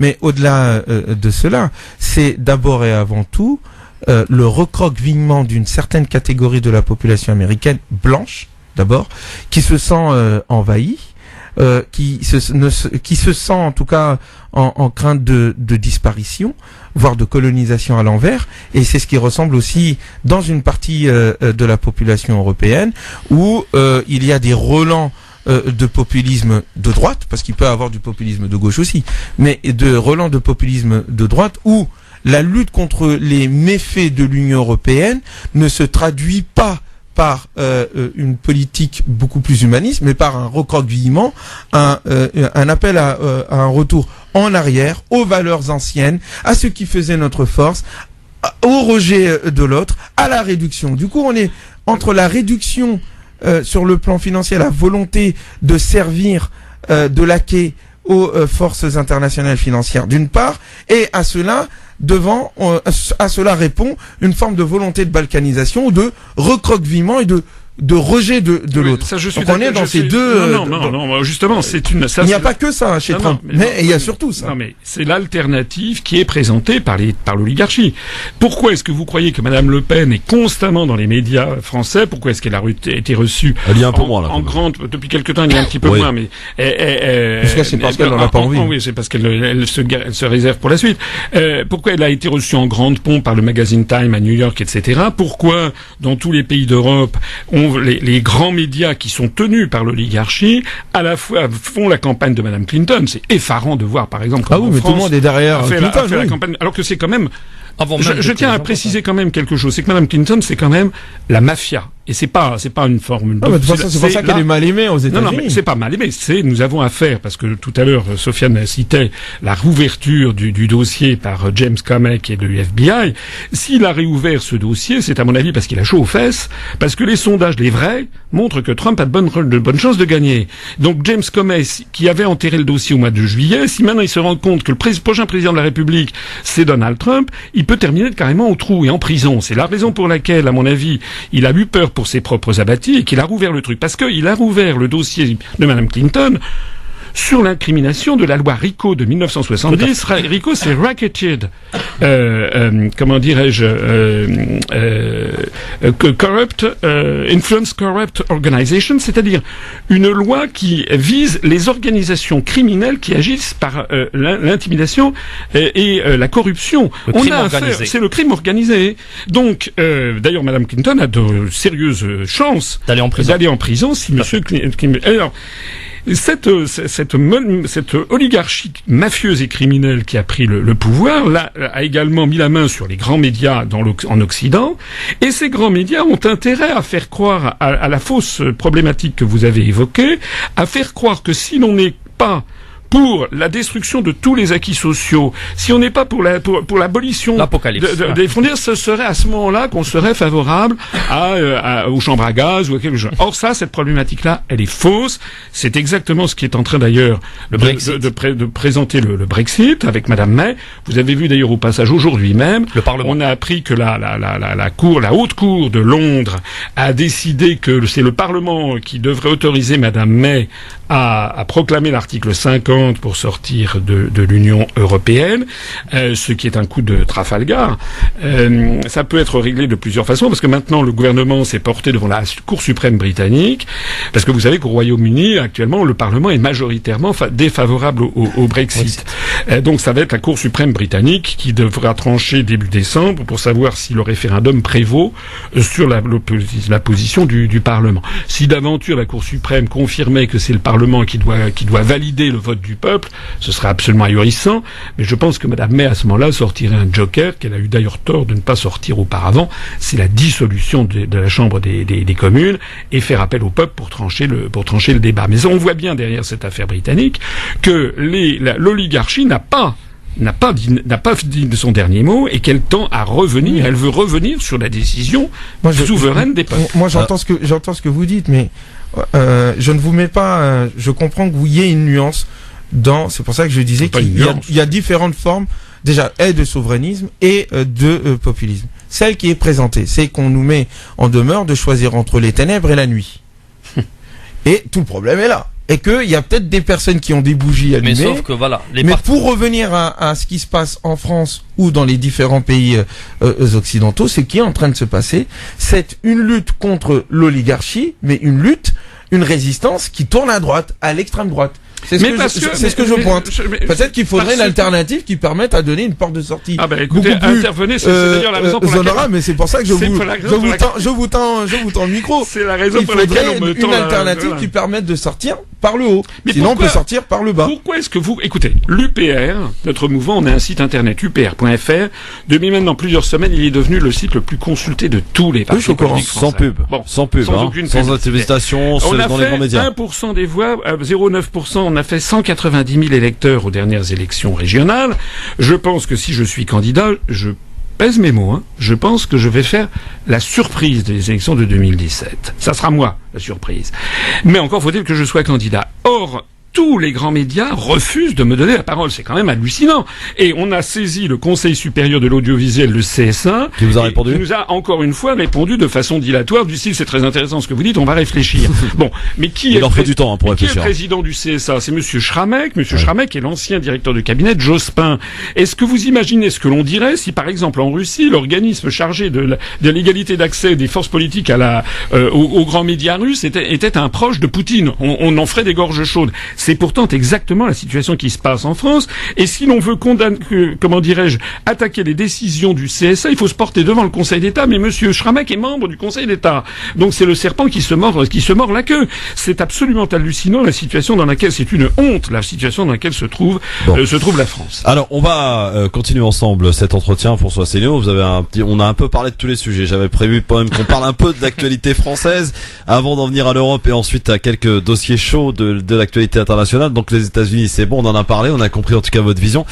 En quoi, et c'est ma question que je vais vous poser et à laquelle vous allez répondre juste après la pause, en quoi la candidature de François Asselineau ou l'éventuelle candidature à l'élection présidentielle apportera de neuf, de novateur dans cette vie politique française? On attend votre réponse dans un instant, à tout de suite.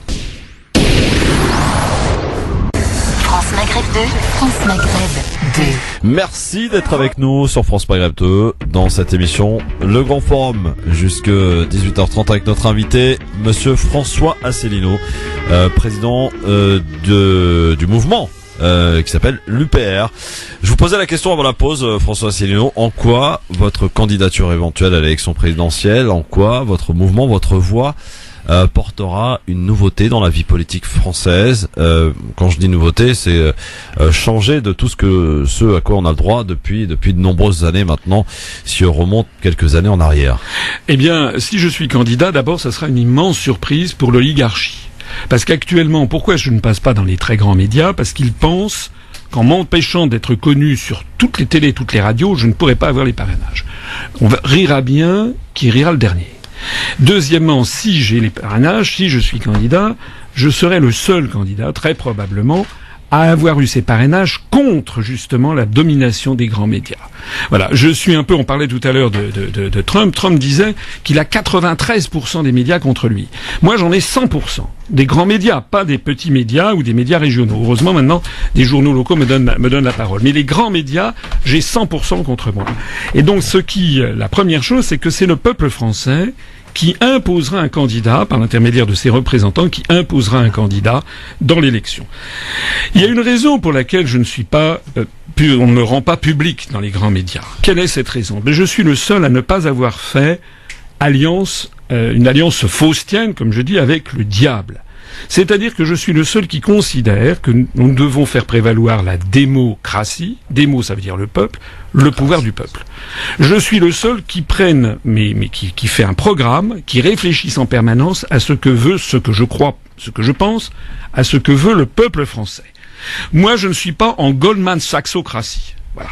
Tous les autres candidats, de Madame Le Pen jusqu'à l'extrême gauche, ils refusent de dire qu'il faut sortir de l'Union européenne, de l'euro et de l'OTAN, parce qu'ils savent que si jamais ils disaient ça, il leur arriverait le même sort qu'à moi. Donc, ils considèrent que leur patron, ça n'est pas le peuple français, ils considèrent que leur patron, ce sont les 10 milliardaires qui tiennent les grands médias. Voilà. Ils ont donc tous fait cet accord, et l'histoire britannique dont je parlais tout à l'heure, doit prêter à réflexion. Hein, ça c'est très important. Il y a des gens qui disent, mais on va avancer masqué, puis après ça on verra bien. Madame Le Pen, elle dit, voilà, je vais renégocier les traités, puis éventuellement après je ferai peut-être un référendum, et ci et ça. Il faut bien bien comprendre que si un chef d'État ne se fait pas élire d'emblée sur un programme d'une extrême clarté, sur le programme avec le soutien de plus de 50% des Français pour sortir de l'Union européenne, de l'euro et de l'OTAN, tout autre responsable politique qui aura été élu n'aura pas la légitimité pour s'opposer à l'oligarchie. Voilà. Je suis le candidat contre l'oligarchie, je suis le candidat qui veut rendre à la France sa liberté et sa souveraineté. Alors maintenant, on va voir moi je suis le candidat du Frexit, le triple Frexit. On va voir maintenant ce que va faire le peuple français. Excusez-moi, monsieur Asselineau, quand on entend un peu le programme du Front National, vous disiez qu'il parlait plus de l'article 50 de sortie de l'Union européenne. Maintenant, on entend de plus en plus monsieur Philippot, qui est l'homme le plus médiatisé des hommes politiques français, parle de cet article 50 pour sortir. Oui, monsieur Philippot parle de cet article, mais madame Marion Maréchal Le Pen dit qu'il faut rester dans l'euro, et puis monsieur Louis Alliot est pour une autre Europe, et puis le Gilbert Collard, il est pour encore autre chose, et puis madame Le Pen, en fait, c'est la cour, c'est l'auberge espagnole, le Front National. Ils font ça exprès. Ils font ça pour semer le trouble, pour que les gens n'y comprennent rien. Mais comme je vous l'ai dit, madame Le Pen, dans son programme, regardez ce qu'il y avait sur sa profession de foi en 2012, elle n'évoquait même pas la question de l'Union européenne, ni de la sortie de l'euro. Donc, quelqu'un qui serait élu sur des ambiguïtés n'aurait pas la force politique de mener la sortie de l'Union européenne. Monsieur Asselineau, est-ce que vous pensez que la question numéro 1 au niveau de la population française aujourd'hui, est-ce que c'est une question économique ou une question sociale? Parce qu'on essaye de mettre le social, comme disait Buisson. Voilà, monsieur Buisson parlait qu'on n'avait plus les hommes politiques, vu que tous les pouvoirs sont en Union européenne, il n'y a plus de réponse économique. Et aujourd'hui, il n'y a que des questions sociales. Et on voit au niveau de tous les débats des primaires ou autres, on parle surtout de l'identité, de l'immigration, de l'islam en France, de l'islam de France. On voit qu'il y a une fixation. Est-ce qu'on peut avoir votre avis sur déjà ce climat et vos propositions concernant cette question sociale? Moi, je pense, je l'ai dit, je l'ai redit. Par exemple, l'été dernier, sur l'affaire du Burkini, moi, je n'ai pas pris du tout la parole parce que j'ai considéré que c'était un débat qui avait été lancé sciemment pour semer la zizanie entre les Français et pour faire ce qu'on appelle, au sens fort du terme, une distraction, c'est-à-dire distraere en latin, c'est-à-dire faire sortir le vrai débat. En France, c'est que les Français ne sont plus maîtres chez eux parce que leur pouvoir a été pris par la Commission européenne à Bruxelles, la Banque centrale européenne à Francfort et l'OTAN depuis Washington. Et pour camoufler ce vol, eh bien, en permanence, on ne cesse que de chercher un bouc émissaire. Et le bouc émissaire, eh bien, il est tout trouvé, c'est les musulmans. Et on les présente à l'affaire des migrants, enfin ce qu'on appelle les migrants qui ne sont jamais que des réfugiés de guerre d'ailleurs. On s'attaque aux conséquences. Alors c'est vrai qu'en France, il y a beaucoup de gens qui ne sont pas satisfaits, d'ailleurs on peut les comprendre, de voir débouler, si vous voulez, des quantités de pauvres gens déboulant venant de Syrie, venant d'Afrique, etc. Surtout voulant partir en Angleterre et on les empêche. Voilà, alors c'est vrai que les gens ne sont pas satisfaits. D'ailleurs, dans aucun pays du monde, les gens ne seraient satisfaits d'une pareille situation, soit dit en passant. Mais pourquoi, qui est derrière ceci? Nous sommes le seul mouvement politique qui, avant de taper sur les conséquences, on recherche les causes. Quelles sont les causes? Qui a déstabilisé les pays du Moyen-Orient? Qui a déstabilisé la Syrie? On retombe sur la mafia dont je parlais tout à l'heure, l'organisation criminelle de Clinton et compagnie. C'est de ça qu'il s'agit. Donc nous, on dit ces questions sociales. Écoutez, chez nous à l'UPR, on a des Français de tous les horizons qui viennent, et notamment on a beaucoup de Français justement d'origine maghrébine. D'après j'ai pas fait de statistiques, ça serait d'ailleurs illégal, mais d'après les noms et les prénoms, on a à peu près 12 à 15% de nos adhérents qui sont des Français d'origine maghrébine, ce dont je me réjouis. Et tous les Français, on a également d'ailleurs des Français d'origine, ce qui est très très rare, d'origine asiatique. C'est très rare parce qu'en général, ils ne font jamais de politique. On attire des gens de tous les horizons parce que les gens se retrouvent dans ce discours qui est un discours républicain, qui est un discours qui consiste à dire, avant de nous taper dessus, voyons déjà ce que nous avons le plus grand dénominateur commun entre nous tous, c'est notre liberté et notre souveraineté, notre indépendance nationale. Nous refusons d'ailleurs le terme de souverainiste parce que ça a un côté ridicule. D'ailleurs, on dit pas un parti est libertiste parce qu'il serait pour la liberté. Non, nous sommes un mouvement. Est-ce que vous imaginez qu'on ait dit par exemple que le FLN en Algérie est un mouvement souverainiste? Non. Ou que le Viet Cong est un mouvement souverainiste. Non, c'était des mouvements de libération nationale. Et la situation, l'histoire, elle est assez curieuse. Elle est pleine de ruses, l'histoire. La France est en train de se retrouver dans la situation qu'elle a infligée elle-même, il y a plusieurs décennies ou siècles, lorsqu'elle a colonisé des autres États. Mais maintenant, c'est la France qui est victime de ce même phénomène. Elle est colonisée par une puissance qui ne dit pas son nom, qui s'appelle les États-Unis d'Amérique. Et nous avons donc nécessité de bâtir un mouvement de libération nationale. Si vous permettez, Monsieur Asselineau, je vous remercie pour la clarté de votre propos et j'ai voulu vous écouter jusqu'au bout. Ce que je remarque dans votre propos, c'est que vous indiquez ce contre quoi vous luttez, et au fond, vous dites qu'il faut libérer la France. C'est déjà pas mal. C'est très bien. Mais il n'y a de liberté que lorsqu'on sait ce que l'on veut faire de cette liberté. Et donc, quelle proposition, et non pas seulement, réaction, quelle proposition faites-vous pour non seulement aider la France à sortir de la crise dans laquelle elle se trouve et qui effectivement réduit ses capacités d'agir, d'une part, et ce vers quoi vous voulez diriger ces capacités d'agir? Alors votre question est légitime. Je me permettrai de faire un petit parallèle qui vaut ce qu'il vaut. Mais imaginez quelqu'un qui serait allé voir Charles de Gaulle le 19 juin 40 en disant: mon général, j'ai écouté ce que vous avez dit hier. Votre appel à poursuivre le combat à libérer la France des Allemands, mais ça c'est gentil. Mais quel est votre programme par ailleurs? De Gaulle aurait dit: écoutez, chaque chose en son temps. Hein. Déjà, si vous voulez, le programme que nous avons qui consiste à faire sortir la France de l'Union européenne, de l'euro et de l'OTAN, et ça n'est pas de la gnognotte, c'est quelque chose d'absolument fondamental. Non, mais ça n'a pas empêché le général de Gaulle et le Conseil national de la Résistance de penser pendant la guerre quand même l'après-guerre. Vous avez raison, ils l'ont fait en 43-44 et nous l'avons présenté en 2011. Donc je ne botte pas en touche. J'ai présenté un programme le 6 décembre 2011 qui est toujours valable d'ailleurs. C'est d'ailleurs le seul programme. C'est d'ailleurs le seul programme. On avait parlé ici. Qui soit toujours valable 5 ans après. C'est l'occasion. Alors je vais le représenter. Soyons honnêtes, je vais préciser un certain nombre de points, parce qu'il y avait certains passages, par exemple, sur la santé, sur l'éducation, qui méritent d'être sans doute un petit peu approfondis. Mais allez voir ce programme, et il y a des gens qui disent: mais c'est un programme d'ultra-gauche. Alors que moi, je viens plutôt de la droite, j'étais dans les cabinets sous Chirac, sous Juppé et Balladur. Bon, c'est pas un programme d'ultra-gauche, c'est un programme qui revient aux fondamentaux de ce qu'a fait le bonheur du peuple français dans les 30 Glorieuses. La France est un pays de modération. Nous ne voulons pas, ça ne marcherait pas en France, une société complètement collectiviste. Mais une société ultralibérale à l'américaine, ça ne peut pas marcher non plus, parce que les Français, nous sommes un peuple, comme dirait Emmanuel Todd, du point de vue anthropologique, nous sommes un peuple égalitariste, et puis on est un vieux peuple chrétien, et donc il y a tous les idéaux qui remontent au Moyen-Âge, avec une égalité entre les... Moi j'ai parcouru la France depuis 10 ans, bientôt, j'ai jamais vu de Français qui me disent: moi ce que je veux c'est la privatisation de la Poste.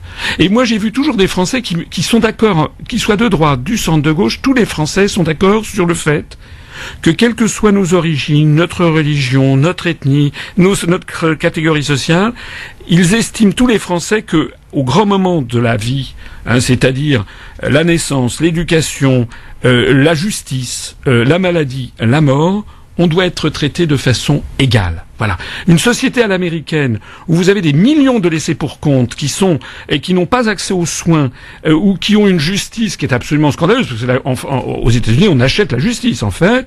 Ça, c'est une société que rejette très profondément le corps social français. Alors, Monsieur Asselineau, aussi quelques précisions à apporter, parce que c'est vrai que dans les grands médias et quand on invite des hommes politiques pour s'exprimer sur les différents problèmes que rencontre la France, vous avez remarqué qu'on aborde toujours les mêmes sujets.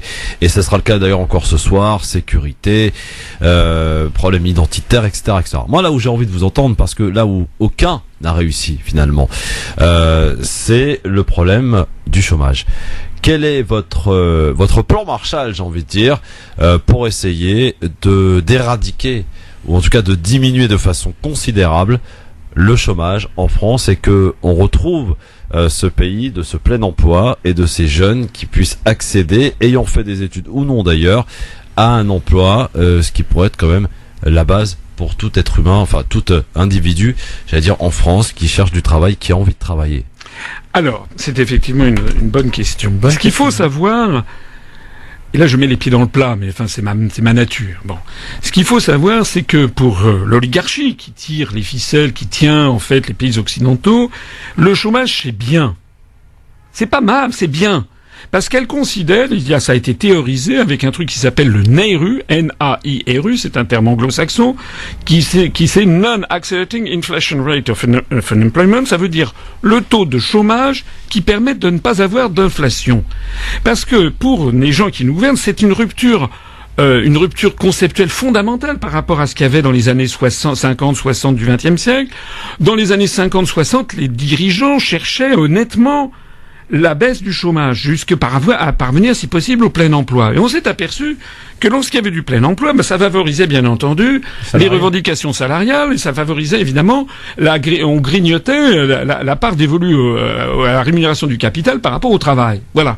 Donc il y a une révolution conceptuelle fondamentale qui a consisté à dire on va favoriser au contraire le chômage, on va d'ailleurs favoriser aussi l'immigration. Regardez ce qui se passe par exemple en Allemagne, Madame Merkel, elle se met à dos toute sa population, mais elle a en revanche le patronat qui est tout à fait favorable à ce qu'on voit arriver des gens qui vont être sous-payés parce que ça va peser sur les salaires de tout le monde, et donc tout ceci c'est en fait une lutte qui est entre les détenteurs de capitaux et puis le monde du travail qui se cache derrière. Votre proposition, monsieur Asselineau. Alors nous, la proposition, premièrement, on sort de l'Union européenne.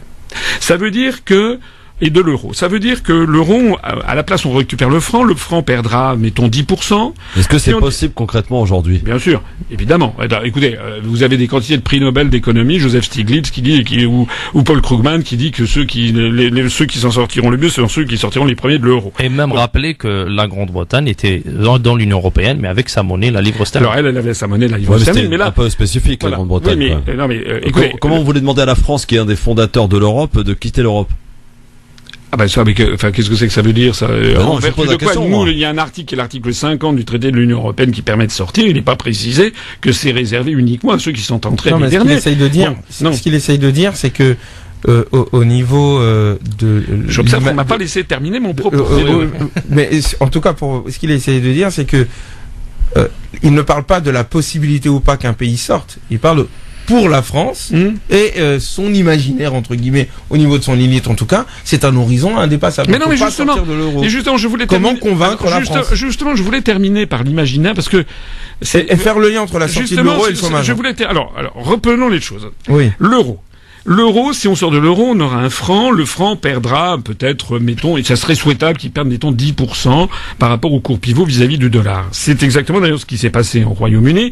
Lorsque le Royaume-Uni a voté pour le Brexit, la livre sterling a perdu environ 10%. Qu'est-ce qui se passera? Il se passera qu'il y aura un renchérissement des importations, notamment des hydrocarbures peut-être, mais enfin qu'on pourra atténuer puisque vous savez que le coût de l'essence à la pompe, c'est énormément de fiscalité. Mais quand vous avez une baisse des importations, vous avez aussi une augmentation des exportations, puisque d'un seul coup, les produits français vaudront 10% moins cher. Quand vous exportez davantage, vous créez de l'emploi sur place. Parce que les exportations, c'est de l'emploi sur place. Les importations, c'est qu'on importe du travail. Donc la première chose, c'est que la baisse du franc permettra de créer de l'emploi. Et je ne suis pas le seul à le dire. Regardez les simulations qui ont été faites par des gens comme Jacques Sapir, par exemple, dans le cadre de la Fondation Respublica. Deuxièmement, sortant de l'Union européenne, nous rompons avec l'article 63 du traité sur le fonctionnement de l'Union européenne, qui prévoit la libre circulation des mouvements de capitaux. Ça veut dire qu'à partir de ce moment-là, nous pourrons dire non à des délocalisations. On pourra dire oui si nécessaire, mais on pourra dire non. On va donc mettre enfin un coup d'arrêt à cette perte de substance qui est fondamentale, qui est le fait que la France perd pratiquement une là-dessus, je voudrais vous arrêter 2 secondes parce que, histoire qu'on comprenne bien, comment voulez-vous empêcher un entrepreneur privé d'aller travailler à l'étranger et en ayant une main-d'œuvre beaucoup plus intéressante pour qu'il puisse faire de la marge? Comment vous pouvez l'empêcher de partir? En lui interdisant de transférer ses capitaux pour créer une usine à l'étranger.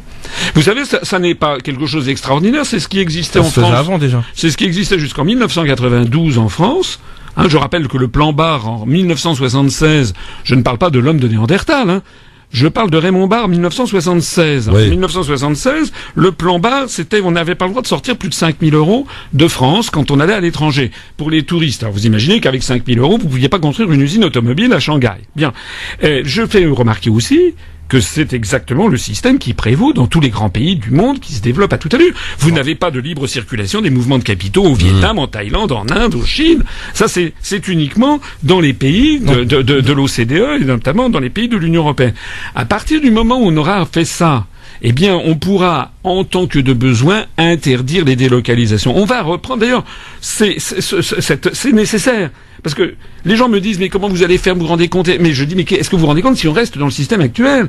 Si on reste dans le système actuel, dans 10 ans, il y aura pratiquement plus d'industrie en France. Ou alors peut-être, avec la robotisation qui arrivera, on aura peut-être quelques-unes avec des robots, mais qui ne créeront pas d'emploi. Mais quel type d'emploi est-ce que vous... Alors attendez, je précise aussi. Avec la baisse de 10% tout à l'heure de la valeur de la monnaie, on aura également une bouffée d'oxygène formidable pour les services ou pour le tourisme. C'est pas moi qui l'invente. On a appris aujourd'hui même que le secteur des services au Royaume-Uni est en plein boom parce que la livre sterling ayant perdu 10%, les gens s'y précipitent, de même que le tourisme. Regardez, parlez aujourd'hui en France. Je m'adresse ici aux cafetiers, aux restaurateurs, aux gens aux artisans textiles, tous les gens qui travaillent dans le secteur du tourisme, par exemple, ils savent que là, c'est une bérésina. Nous avons, parce que notre euro est trop cher, et en plus de ça, on est dirigé par des gens qui nous annoncent qu'on va avoir des attentats. Alors, les touristes étrangers ne viennent plus. Tout ça, ce sont des choses qui sont créatrices d'emplois.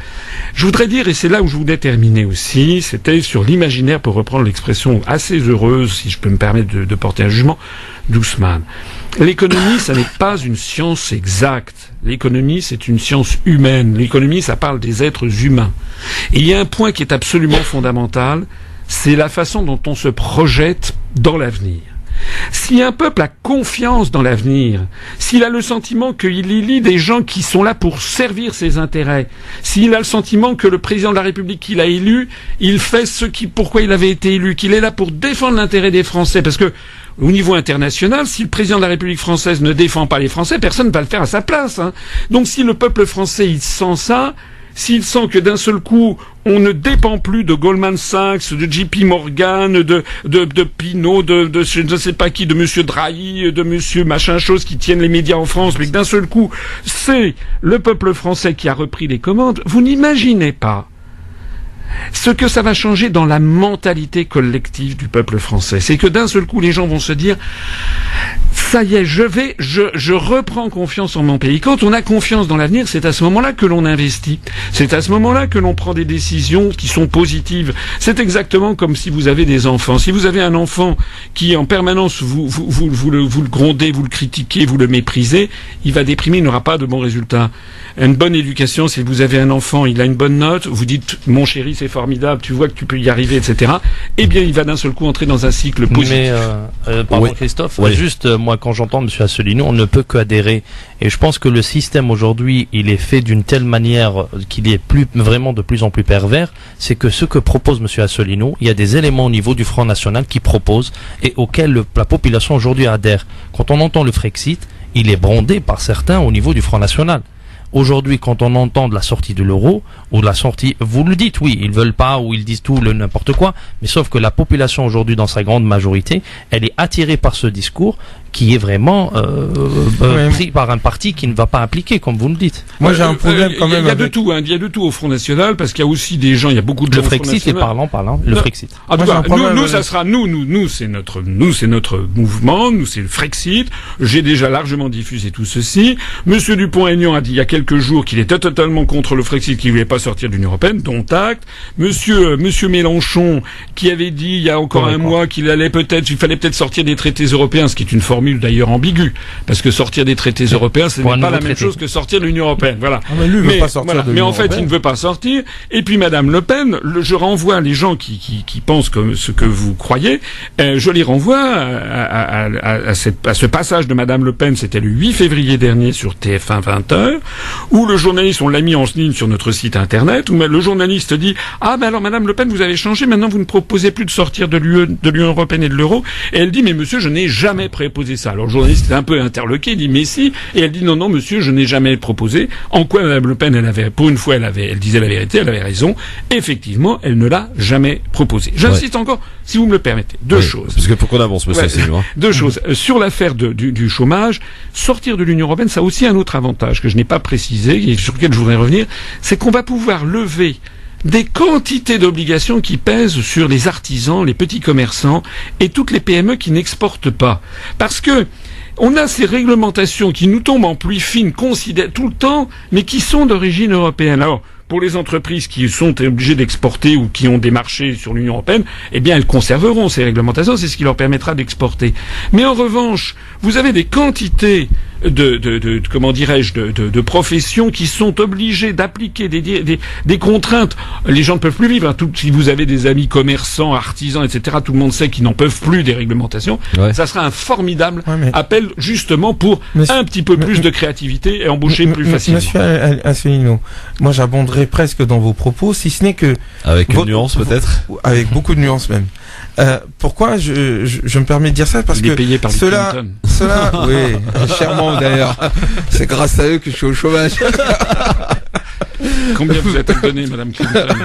Écoutez, demandez ça à la communauté d'agglomération qui a essayé de m'exploiter mon talent à des fins moins ambitieuses. Mais pour revenir à mon propos, vous semblez dire, en fait, votre diagnostic est bon.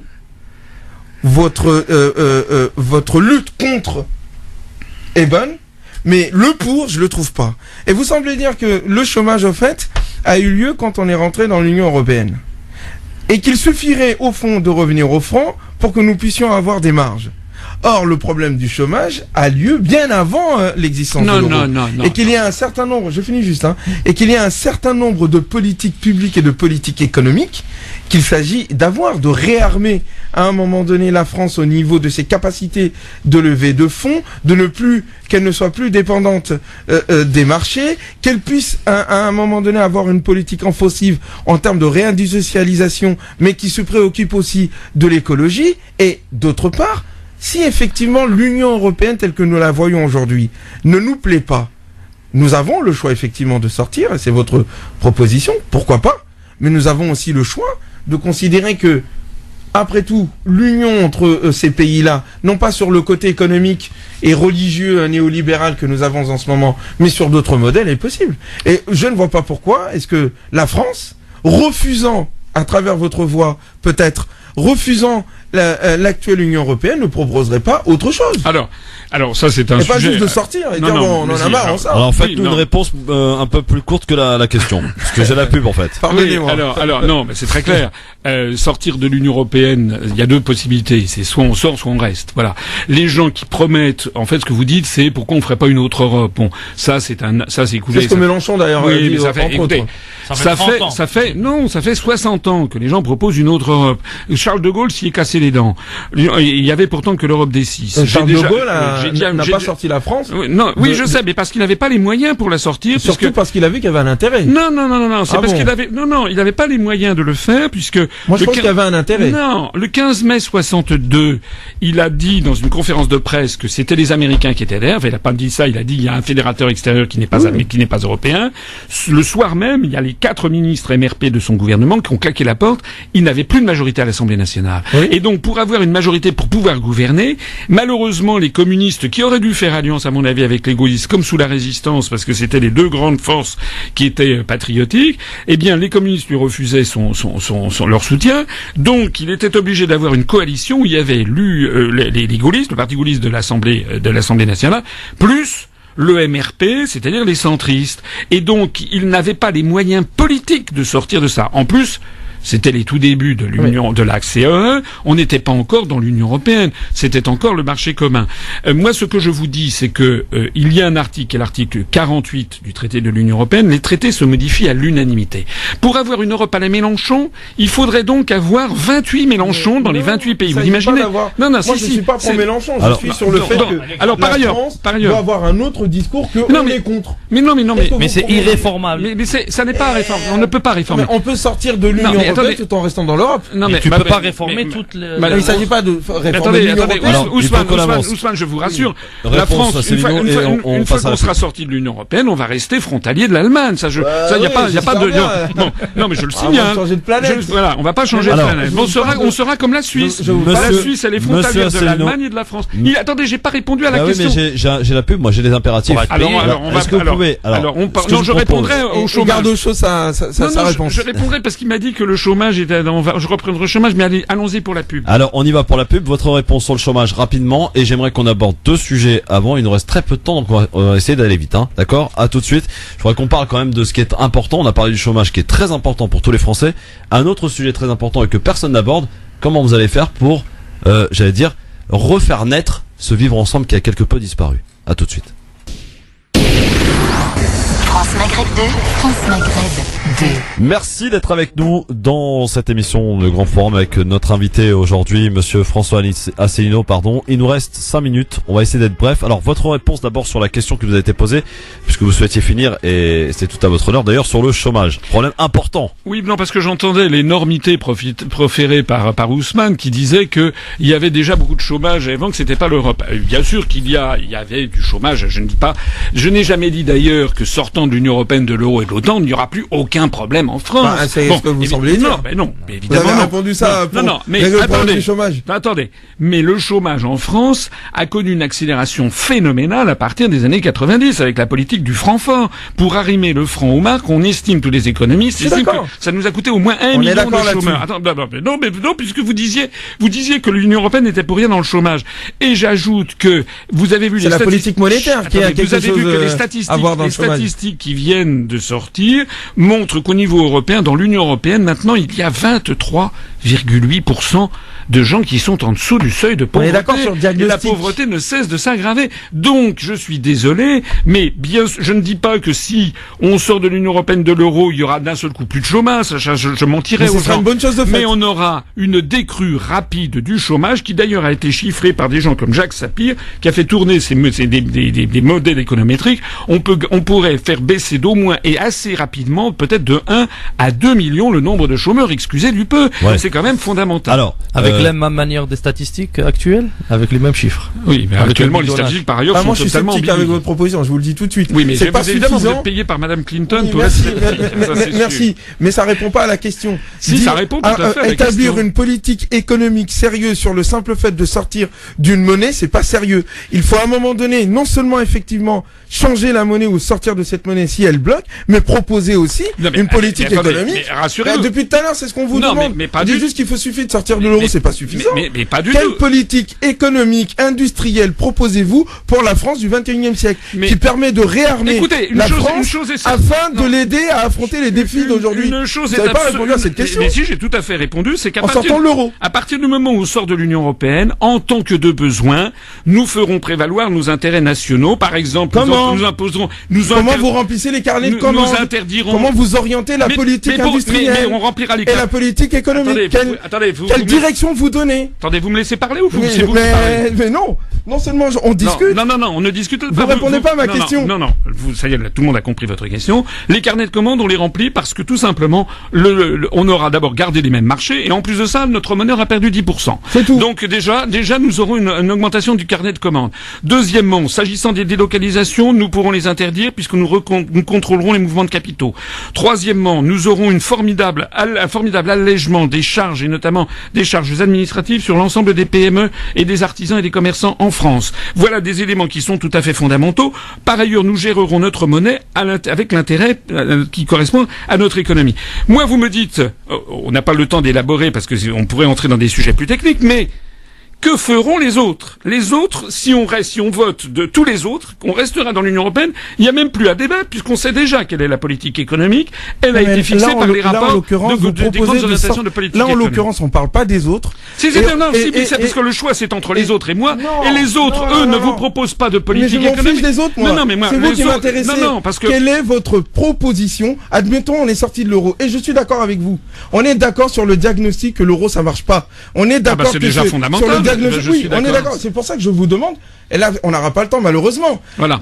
Parler en long et en large d'un diagnostic sur lequel on est déjà d'accord. Alors que là, ce que je vous demande, en France, il y a beaucoup d'enfants. Quel type d'éducation est-ce que nous allons leur donner? Comment est-ce que nous allons créer les emplois de demain? Vous ne pouvez pas monopoliser le micro. Je ne monopolise pas, on vous a laissé le temps de bien parler. Et là, je suis juste en train de vous dire, vous avez déconstruit, vous ne savez pas construire. Vous mentez effrontément. Je renvoie les gens réécouteront l'enregistrement si je mens. Mais oui, écoutez, vous ne me laissez pas parler. Allez-y, je vous écoute. en 2 minutes, je ne vais pas pouvoir présenter un programme que j'ai présenté en 5 heures. Donc les gens qui souhaitent voir le programme vont sur le site Votre UPR. programme, UPR.fr, il y a 5 heures. Non, mon programme, ça n'est pas déconstruire. Mon Alors programme, proposez. Mon programme, la prochaine fois, si vous venez, faites des propositions. Dites pas juste on sort de l'euro. Alors, moi, je vais quitter le Ah bah, si vous voulez quitter, mais je n'ai pas la possibilité de parler. Vous pouvez me laisser parler? Allez-y. Vous pouvez me laisser parler? Proposez, je vous écoute. Madame Clinton vous a vraiment donné beaucoup d'argent. Oui, bien sûr. Bon, écoutez, ça vole très haut. Mais oui, vous ne me laissez pas parler. Mais allez-y, vous perdez vos temps à parler de Clinton. Parlez de vos propositions. Les propositions sont sur le site internet upr.fr d'un programme qui n'a pas changé depuis 5 ans, que les gens peuvent aller voir. Donc, les propositions essentielles, c'est d'abord de reprendre le franc. C'est une proposition fondamentale. Ça, vous l'avez Deuxièmement, c'est de mettre un terme aux délocalisations. C'est une proposition. Vous l'avez dit. On est d'accord. Donc je l'ai dit. Mais il y a personne. Il y a personne d'autre qui le dit. Aucun autre le dit. Les autres, ils vous disent quoi? Vive les autres alors. Sans les autres, il n'y aura pas de proposition de Mais déjà, c'est radical. On a un candidat qui propose de sortir de l'Union européenne. Mais on le connaît, le candidat, il est déjà venu, il a déjà dit, on connaît ces propositions-là. Mais déjà, là, je lui ai dit après. Et jusqu'à présent, mais après n'est pas venu. Mais il peut pas établir une politique d'éducation au niveau de la santé en si peu de temps. Je vous renvoie. Pourtant, elle a le temps de dire que moi, je suis financé par Clinton. Non, mais écoutez, ça suffit. Vous êtes monsieur. Enfin, franchement, c'est pénible. C'est pas pénible. On va. Écoutez, discussion franche. Non, ça n'est pas une discussion. Vous monopolisez la parole. Vous ne représentez que vous-même. Moi, je représente 190 000 électeurs. Vous n'avez pas la courtoisie de me laisser parler. Bravo. Voilà. La réalité, c'est celle-là. Vous sortez de votre rôle de chroniqueur pour maintenant m'insulter et m'empêcher de parler. Je vous demande quoi qu'il en soit, nous avons un programme en matière d'éducation, un programme en matière de santé, un programme en matière de renationalisation et de services publics, un programme en matière de sécurité sociale, un programme en matière de réforme des institutions, un programme notamment constitutionnel avec la création, par exemple, du référendum d'initiative populaire ou, par exemple, la reconnaissance du vote blanc de plein exercice, une refondation du Conseil constitutionnel, du Conseil supérieur de l'audiovisuel. On a un programme qui dure 5 heures. Vous imaginez bien que je n'ai pas en l'espace de 3 minutes la possibilité de le développer. Monsieur Asselineau, question que je vais vous poser, ça sera la dernière ce soir. Ça fut très agité, très intéressant en même temps. On n'a rien à envier en tout cas aux chroniqueurs polémistes des grandes chaînes. Monsieur Asselineau, vous pouvez vous en rendre compte. Alors, question, oui ou non, vous êtes candidat à l'élection présidentielle? Eh écoutez, je vais tout faire pour l'être, mais vous m'aviez posé une question à laquelle je souhaiterais répondre. C'est une question fondamentale, surtout ici à France Maghreb 2. C'est la question du vivre ensemble. Oui. Moi, je pense, et je l'ai dit d'ailleurs tout à l'heure, j'y reviens, nous sommes dans un mouvement politique où on attire des Français de tous les horizons, et de tous les horizons, notamment religieux, ethniques, et que ce soit des Français qui sont depuis des générations, ou des Français récents. Et pourquoi on attire tout ce petit monde? Parce que les gens se reconnaissent dans notre discours qui est le discours de la grande France. La France qui rassemble ses enfants, la France souveraine, libre, indépendante, qui a un projet. Nous, notre projet, c'est que la France soit la France, et comme le disait Charles de Gaulle, nous invitons le monde entier à s'en accommoder. Nous invitons l'ensemble des peuples du monde, et en particulier les dirigeants américains, à s'accommoder du fait que la France, c'est le pays des hommes libres, et qui fera ce qu'elle entend de son avenir, notamment avec un État juste et régulateur. C'est ça qui est fondamental. À partir du moment, vous savez, où les Français verront qu'au niveau de l'État, au sommet de l'État, il y a quelqu'un de respectable, il y a quelqu'un d'honnête, il y a quelqu'un qui veut le bien de la nation et qui n'est pas là pour servir les autres et s'enrichir, d'un seul coup, vous verrez que les gens reprendront confiance et que le vivre ensemble se retrouvera tout naturellement. Les Français sont naturellement un peuple qui est habitué au vivre ensemble. Merci, monsieur François Asselineau, d'avoir répondu à nos questions aujourd'hui, d'avoir débattu avec nous aujourd'hui, avec Ousmane Timéra et Sofiane Lakhdari. Merci à tous. Merci à Asselineau et merci à tous. Merci à tous. Il est 18h et bien passé. 4 minutes. Vous êtes bien sur France Maghreb 2, le rappel de l'actualité de ce jeudi soir. C'est avec Marine Garel avant la suite et notamment la Myanmar dans un instant. Bonsoir.